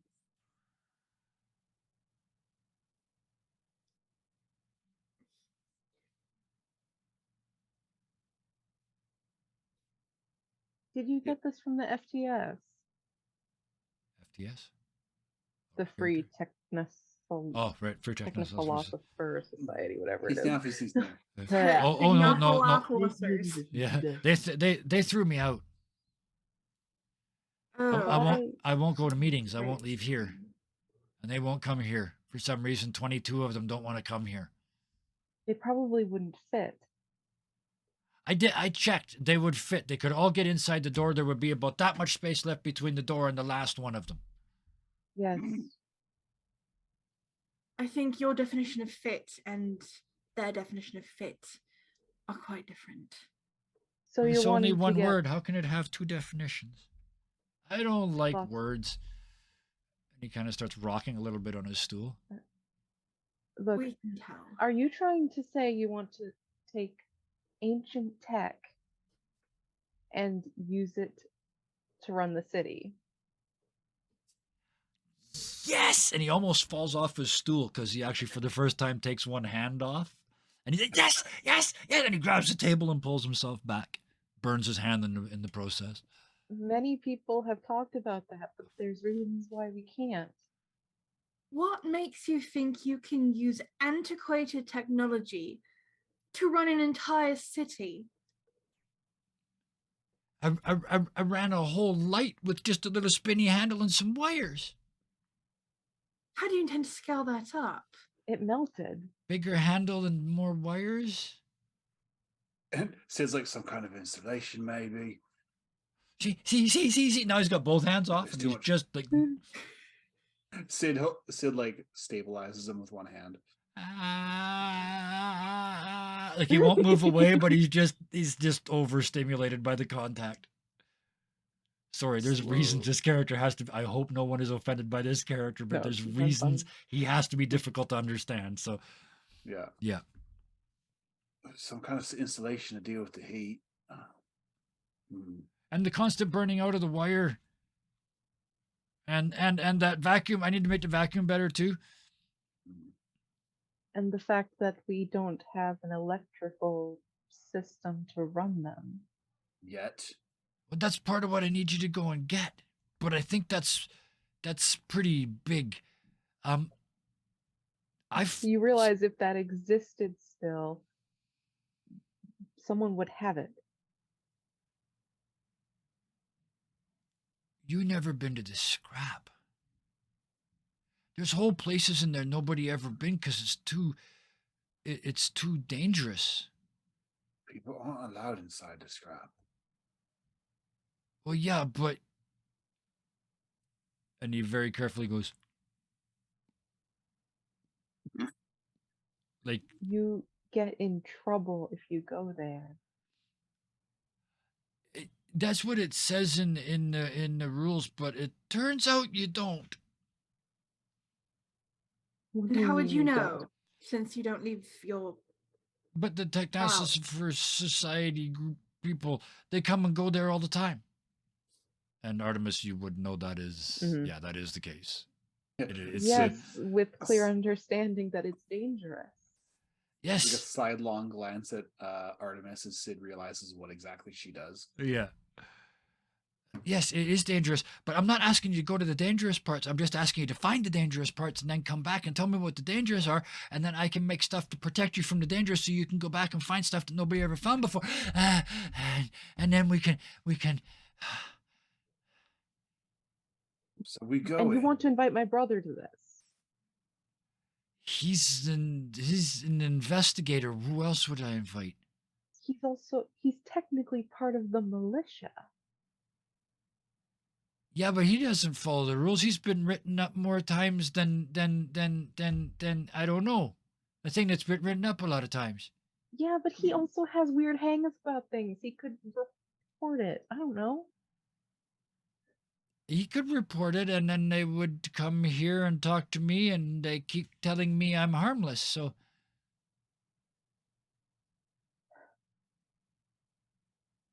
Worst comes to worst, we just tell them we were entertaining the ideas of a madman. We're very sorry. We won't do it again. We get back to work. I don't understand why you are so adamant to go against what is a marvel of technology and biology.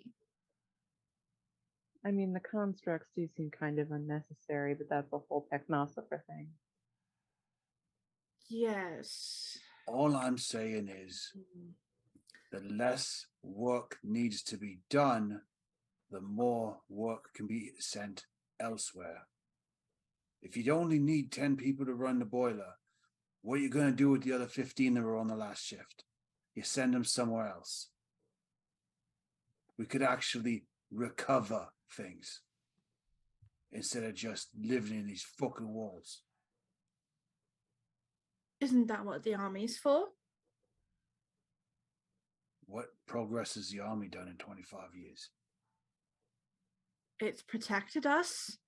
It's connected what? cities from the outside world.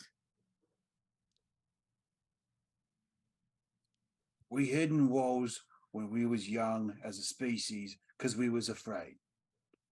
Are we still afraid?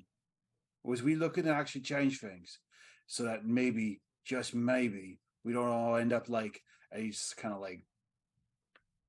don't end up like them.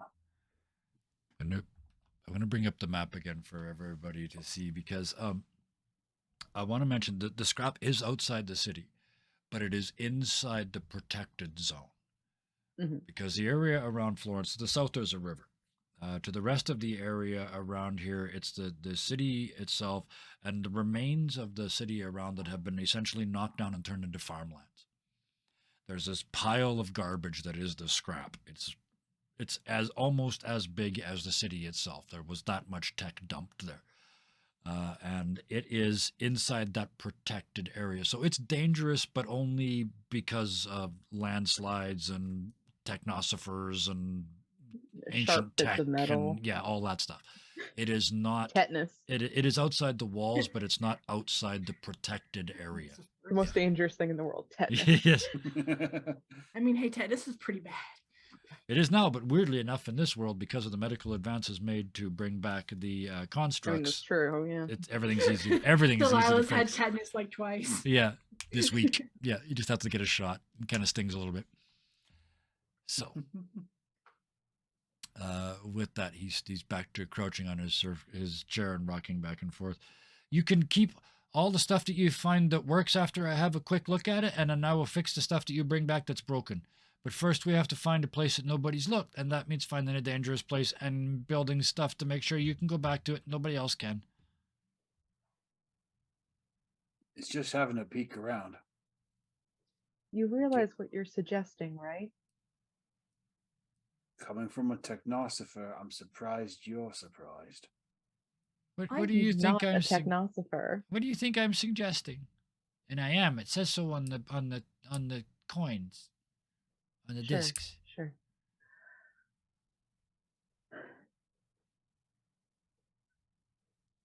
I think you're wanting to disrupt a system that, if I remember correctly, is in your letter. You said hard to change. Yes. Why do we need to change it? I could report you right now, and your whole whatever this is Hovel, could be confiscated and shut down. Why on earth would I join you? Because if you don't, we're all just gonna putter around in this little shithole until we die. So this is your idea of progress. It's my idea of something to do to pass the time. Even more of a reason not to do what you're asking. You're not very convincing. I'm not convincing. I build stuff. Listen.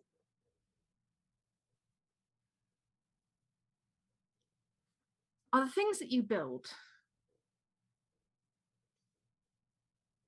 are they capable of being augmented into constructs?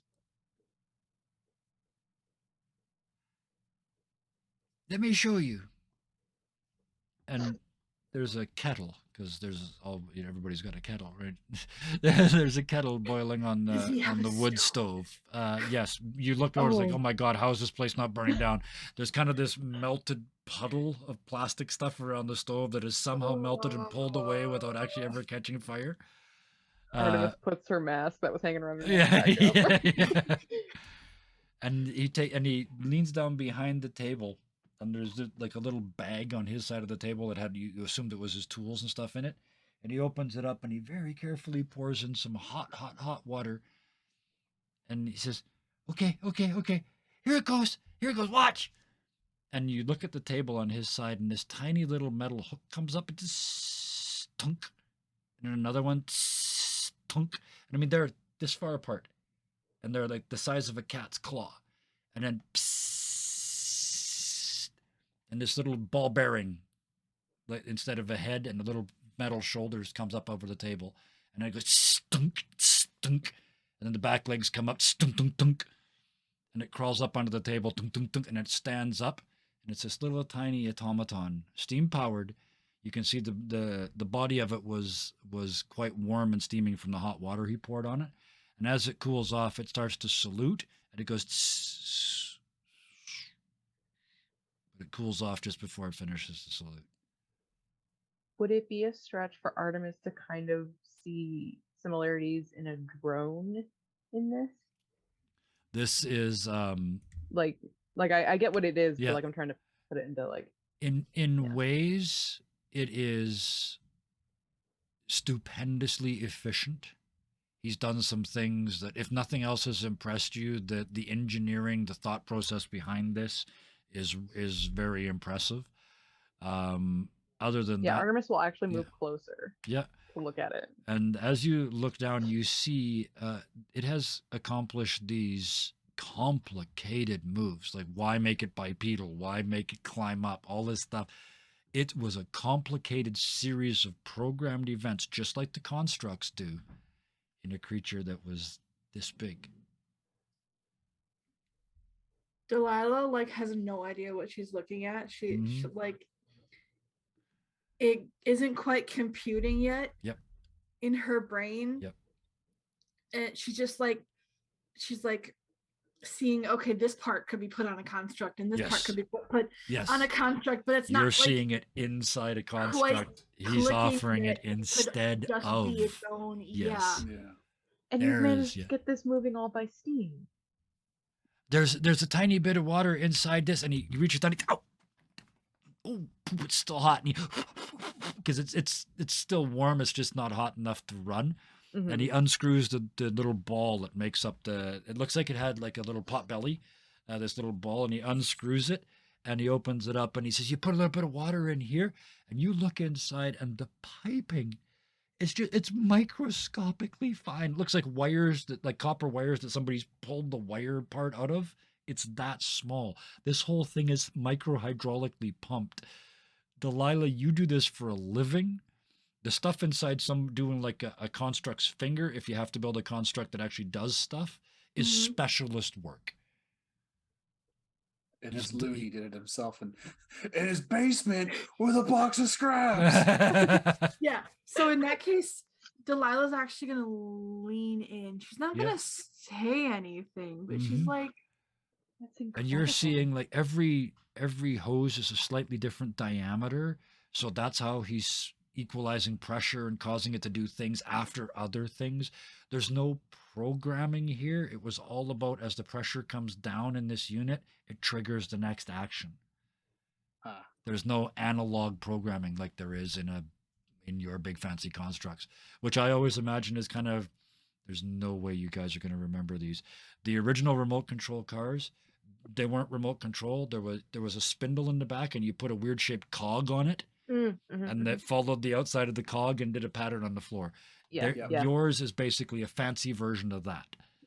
yeah. My sister had one of those. Yeah, this is done completely differently. mhm. Yeah, Sid So is all just three of you are like looking at all three of you, I'm hoping, are impressed in your own fields by what one madman in his Mhm. basement has done.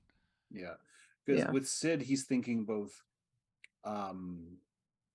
the steam of it all, and then risk assessment.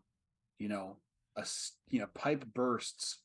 Anyone who's near that is dead. The constructs will be completely useless. But a robot, Yep. made to power on steam.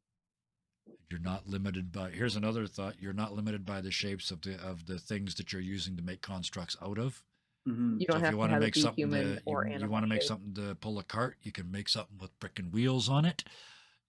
All of that is opened up by what he can do. Plus, he's also showed you that he knows a fair thing about electronics too. And I'm sure from a technosopher standpoint, it's like kind of proving a thought process that Mhm. is like one of those like what ifs. Yes. Yeah, Sid's just even if this guy ends up being crazy as shit, this is going to be a very something to pass the time at least. He's got Artemis's attention. Yeah. And he's got Delilah's attention, but for the wrong reasons. And as you guys are processing those thoughts, he's completely forgotten about you because he's got his little thing in his hand.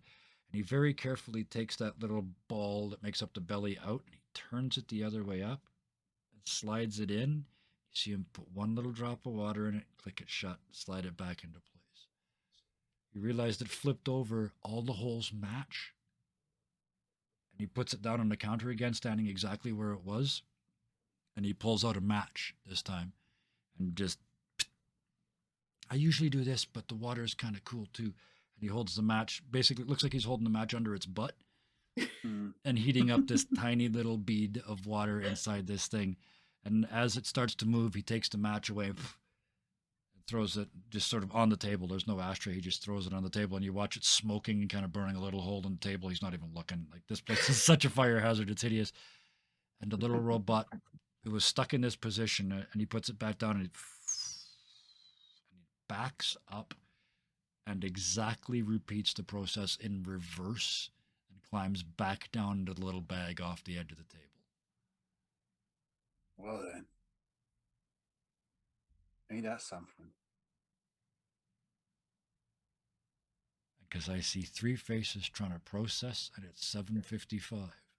We're gonna do the quietest cliffhanger ever tonight by dropping the curtain on that room, this tiny little space, this sort of tube inside this valley of tech, as the four of you stand around and watch what might be a complete way to change the world climb off the side of a madman's desk. Back into his pouch. I know we started late and I wasn't going to stop here, but I looked down and saw three faces that are all processing. I didn't want anybody to have to make a rushed decision at this point. So oh we're no, dude! gonna I give was him a week. visualizing it moving. I was having Mhm. a blast there. Yeah.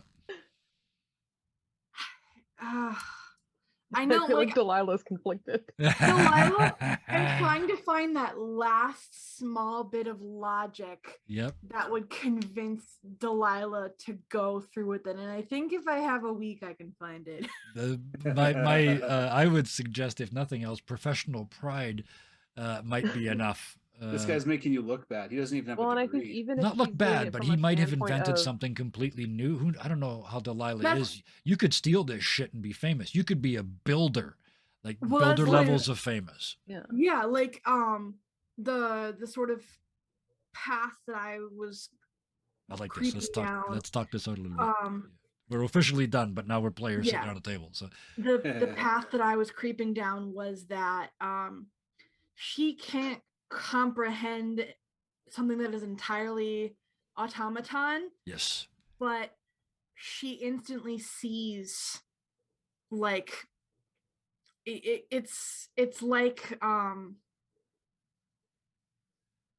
it's like a mechanical engineer seeing a microchip but in reverse, I guess. Yeah. Where it's like, this is if I can like take this technology, if I can learn how he does it, I can implement it into the constructs and make the constructs better. yes. Well, and I Yeah. think You're even if it still starts on from that, that's not everything a bad filters through your training. I love start. it. Yeah. Sorry, You know, I don't Artemis. think Yeah, that's a go. bad way to go Yeah. about, like, oh, if I can use it in my field, like Yes. even if you're getting the wrong idea from what you're Yeah. trying to Yeah. express, Yeah, I 'cause think she- that It's a works. This isn't logical gonna first like place to break go. her training instantly. No. Yeah, and that's not how it works. No, you're gonna. I can see you in that that trap that Einstein found himself in when they started coming out with quantum mechanics, and his famous saying, "God does not play dice with the universe," except that he was forced to kind of admit that he does. But yes, I like that. That you have to go through a paradigm shift before you can even start to look at this thing correctly. So yeah, I Yeah. love that. Yeah. Mhm. All right, Artemis, where's your head at?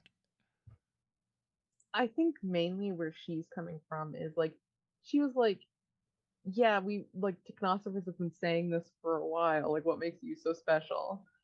And it's like, but maybe you have something. Like, maybe if you had like, if you weren't agoraphobic, you Yeah. weren't like a bit kooky, you know, maybe you would like, it would have been shared a little bit more availably, like Yep. more readily. So like she's kind of like, well, maybe this has merit. Like, it might not save the world, it might not change anything, but it might like Yeah. be the step Worth that goes, investigating. yeah, worth investigating to like maybe get steps started. Well, She's not I convinced like that that. it's going to actually change anything. I like that because one of the inspirations for this character was any number of a group of scientists who the British official British Museum Society has poo-pooed over the years. And that later turned out to be absolutely 100% correct about things. So in my head, Verite is one of those. He's tried to do it, and he's too, like you said, though, he's too broken for them to take his theory seriously. Yeah, and she's not thinking, oh, us four are going to be the ones to save the world or make Yes. actual big change. But like, she's like, well, maybe this is a good like prototype. Yeah. This is incremental change, and he's talking about world-changing change. Yeah. Yeah, I she like doesn't that believe side. that that's possible. Yep. I also but- love the idea that you haven't seen that Artemis hasn't seen themselves as sort of the hero of this tale yet. Oh. It's just sort of, this is interesting. It's kind of Well, weird. and I view her as a technosopher is more like her job is she's an artist, but she also like her patron is a technosopher as well, who Yeah. like likes that kind of stuff. So she does tend to like venture into it. And it's like Yeah. an apprenticeship rather than like going to the Citadel. So it's like Yeah. kind of she's knows enough, but like is not like entrenched in it. Yeah, an old school apprenticeship where you live in the backyard and don't get paid instead of going to school. Pretty yeah. much, yeah. Yeah. You have to do other things to get paid. I love it. Okay, which brings us to Sid. standing in that musty, dusty little room. It's hardly any air to breathe. You are by far the biggest thing in this room. I'm 7 feet tall now. Yeah.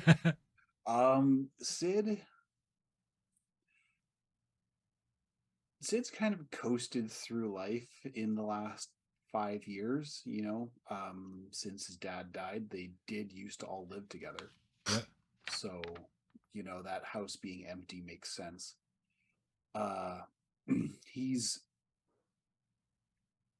He doesn't want to coast. He wants to live, and seeing this fucking loon,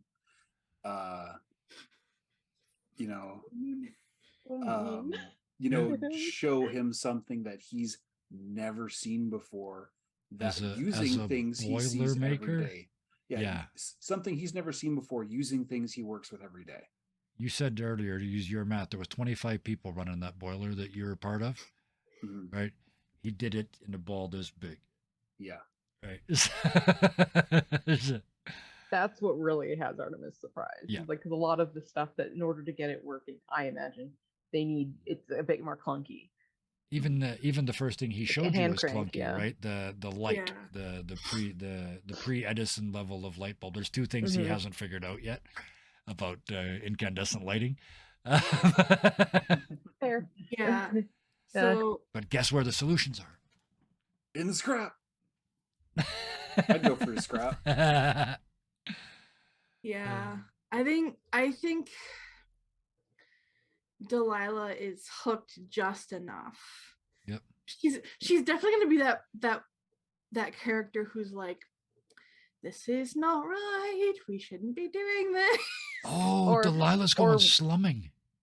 Or yeah. Or put on her common people shoes and a hat, perhaps a baseball hat from Gucci, and go slumming. Delilah has to like rationalize, like, I'm doing this for the betterment. Like, yeah, use it in the things I already do. Like, best keep an eye on them. Yeah. She's not like, it's not because she's, prefers a certain type of life. It's that she doesn't know any other type of life. Oh yes, that is absolutely the Citadel people.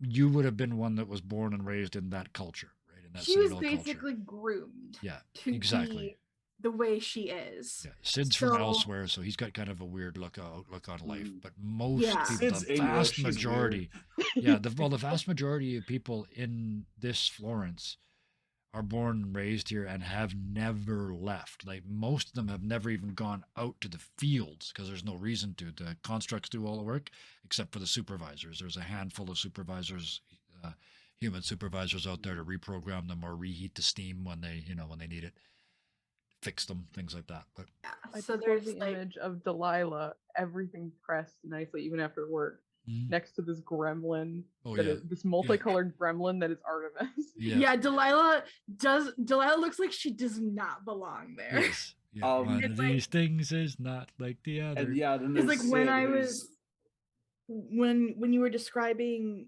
the scrap that Sid saw with like that could potentially have like spare change, basically. Yeah. Like, if I was thinking to myself, if Delilah had seen that, she would have disregarded it, because Delilah doesn't see money as something she needs, because again, she provides. She has been provided her entire life with what she needs. Yeah. There is no war in Bossing Say. Well, not to give away her entire backstory or anything. Well, the other thing with that is, especially in your position, if you see silver anywhere in this world, that's like a borderline treason thing to have silver and not have brought it to the Citadel, because you guys need it. You, out of all people, would know that you need its special magnetic qualities for your version of the construct to work. And I'll give you one more little punch in Delilah's self-confidence. This little robot didn't need that either. He has simplified and complicated things more than like you'd need to take it apart, and you're not quite sure you could put it back together. You'd be one of He's those got hand that specialists. because he's kind of Eardrum specialist. one of the ways Yeah. one of the ways I built him is he's all four of you. He's designed to impress all four of you in a certain way. Right? If Coas had been here, it would have been his investigative skills and his ability to put this thing together. And I got this from here and I got that from there, but Coas wasn't here to ask the questions. But yeah, this guy. I mean, I'm sure he'll meet him. Because yeah, you're absolutely right. Wayward, there's no reason to take this job. There's no logical reason to take this job. So I had to come up with a way to get to all four of you in one character and get you get your National characters curiosity. to. Yeah. Yep, you're all cats when it comes to herding. You're not all cats when it comes to curiosity. Yeah, and Delilah definitely wouldn't see it as stealing. She would be like, she wants to figure out how it works so she can improve it, and then and then Make it's it like her own, yeah. And augment it for the construct. Yeah. And I don't think she's motivated by like promotion, because again, she just did what she was trained to do. Yep.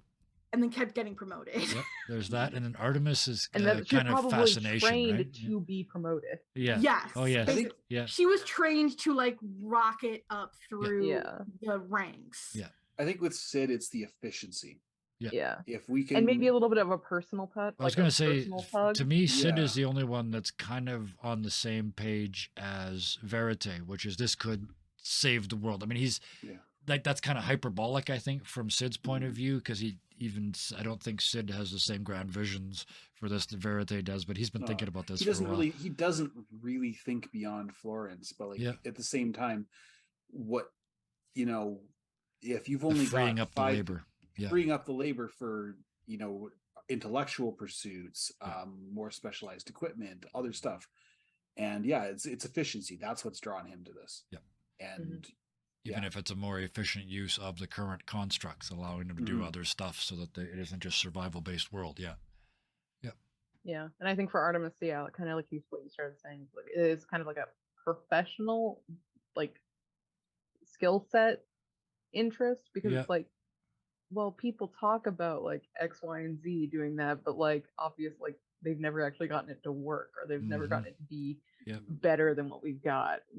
There's always been a piece missing. There's always been like, we don't have the electrical grid, we don't have the word for it, but Yep.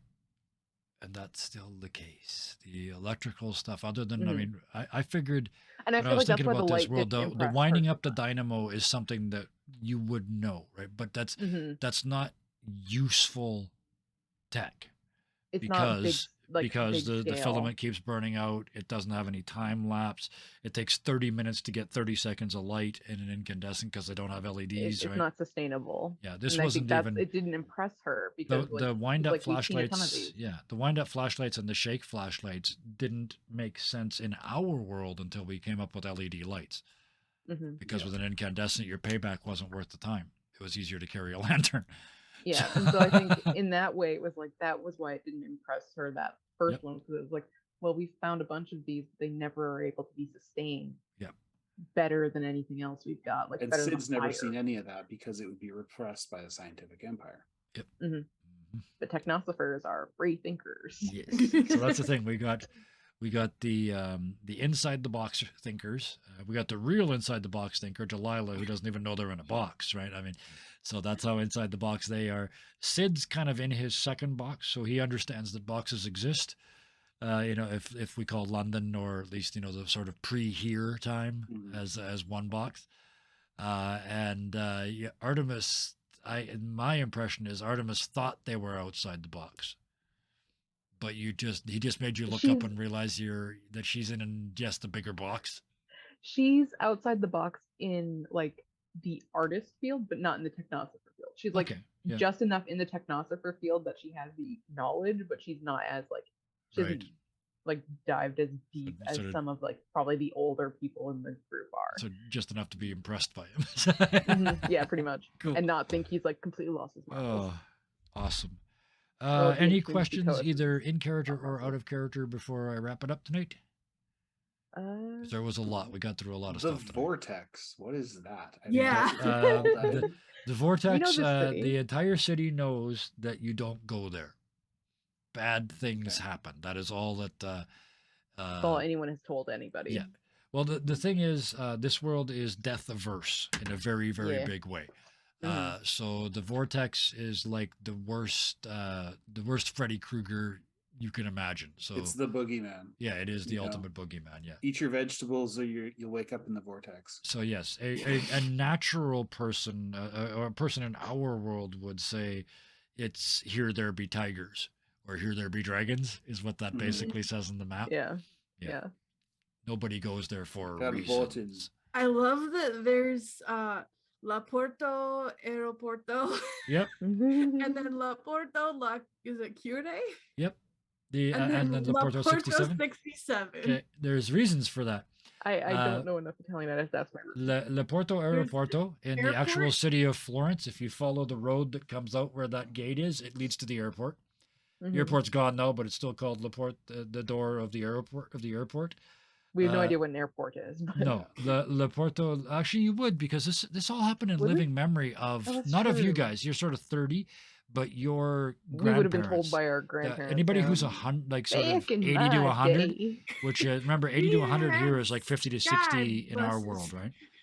So So yeah, people do live a long time. they live like Yeah, 100 yeah. instead of 80, Rocket right? So bus. so there are people who are Back in my who are day, still our alive, cars just barely flew. still alive, who existed with electricity in their houses and the internet. That's like the last one. They're like the World War II vets now. There's like 6 of them left. you could talk to people from all over the world. Yes, exactly. It's the exact People lived opposite all of over now, the right? world. So, yes. People lived all over the world. Yep. And There now was we look more at than them and two like, cities. okay, that's nice, Grandpa. La Porto La Cure, that neighborhood outside used to be, is called La Cure. And La Porto 67 is because that point on the map of Florence that I was using, the Google Maps, the point of interest is point 67. So that's why that's Yeah. La Porto That's 67. With zombies. Yeah, yeah. At least that's what we think. Oh, we'll get into that. There's going to be reasons to go outside. You're already kind of touching on them, some of them, but there's going to be reasons to go outside, and yeah, that's when we'll fill in the lore about what people think outside is outside. What I'm sure does Delilah Blizzard- was Interesting to told see something horrific. Coas's theory on things. Yes. I don't exactly know the characterization. I just know bits and pieces. So I think it's with Sid, the exile to London, all the windows were bolted closed, Yeah. and people heard things, but they don't talk about it. Yep. It's Oh kind yeah, of like on the trip here, yes, absolutely. Sealed like Portals. almost like a horse and carriage, except it's oxen and a train. It's like a road train of carriages, Like because the oxen caravan. the steam powered oxen are much stronger than a couple of yeah. horses, right? So like yeah, I feel like some of the people like a road from, train like, of the stagecoaches. before times would be kind of like some veterans who are like, we don't talk about it. And We don't talk about it. And going out We talk about it. We have is- feelings about it. We don't want to have feelings Yeah. about it. Going out is extraordinarily rare. The only people that do it are traders, and they only do it with massive escorts from the military. And again, like Sid pointed out, everybody that leaves the safe area around the city does so in a sealed shut stagecoach sort of bill or bigger container, but nobody gets to see outside. It's Not for even your different own officers, protection, really. and it's one of those things that just culturally isn't questioned. And the techno fans aren't talking. Nope. It's They're their probably job. told not to. It's their job to protect people on these very challenging and difficult trips, trading trips. So Interesting how none of us are a technofan. Almost did it. yeah, This close. it would have made this plot extremely difficult to run, but I'm so glad you didn't. I'm also glad that nobody picked the Children of the River. Yeah, that's just weird. Yeah, I liked the idea, but then I didn't fully had to understand it, read so I was like, extra rules. Yeah. It's a lot of extra stuff, and I figured out how I want to use them. But yeah, because none of you picked them, it means I get to use them as an NPC group, which and you means can I make get them to, be whatever you want. well, it means I get to mess with what they can do, and out of character, out of game. My challenge with them is to make what they do look like it could be magic or it could be something else. They think they're doing magic, but maybe there's logical Nanotech explanations. Yeah. nanomachines. So that's my challenge, is to present when you do encounter them, is to present everything they do as having a possible logical explanation, or they're magic. It's midichlorians. Yes, yes, yeah. All right. With that, we've And had a nice radiant. chat, and now we made up for the fact that we started late. Are you Yeah. happy? Are you happy now, Charis? It's witchcraft. Yes, yes. So, with that, then all that remains is the important bit. New system, new game, new world, and you said yes anyway. And thank you. That's the last long campaign I was in. I did that. So Yes. So thank you so much, Thunderscape, Bison _ Stonefist, and Wayward no _ Knight. Yes, I'm wrapping it up. I'm wrapping it up as quick as I Do can. you pronounce the no underscore? You pronounce it, but you or- don't type it. It's silent. Silent. It's a silent underscore. Silent. Yeah. Silent no Invisible. underscore. It's an invisible. Silent That's better. no Yes, it's an invisible underscore. That's better. Silent. Is No that way it underscore. works? Yes. Absolutely more next week. Yes. Oh, yes. Yeah. This was day one of a many. I don't do Many. many of these long campaigns, but this one is looking like it's gonna be a long campaign. So I'm looking forward to this very, very much. Got a bunch of us oldies to do a long Yes, I had to go Yeah. back to the classics. yeah, so- Some founding members here. So Back That's the in three of my you. day, there was only one campaign. there was only one campaign when we There's started this. Iron Sword. Yeah, there was. Yep. Yeah, absolutely. So with that, 2 more thank yous before I forget. Thank you to all the people in chat. Karis, go have a rest. You're sick. Go rest. Tea with lemon Take or your something. inhaler. And your inhaler, yes. Everybody else, we're here 6 nights a week. So pop back in and watch more, including tomorrow night, where we are doing Stars Without Number tomorrow night. Yes. Oh, Mortel Perel gets out of the cage tomorrow night. Yeah. That's going to be fun. So thank you to everybody in chat, and thank you to all the people on YouTube in the future watching this. Hit the bell, because I'm terrible with putting stuff up, so you'll never know I put it there unless you hit the bell. I just realized Mortel Perel.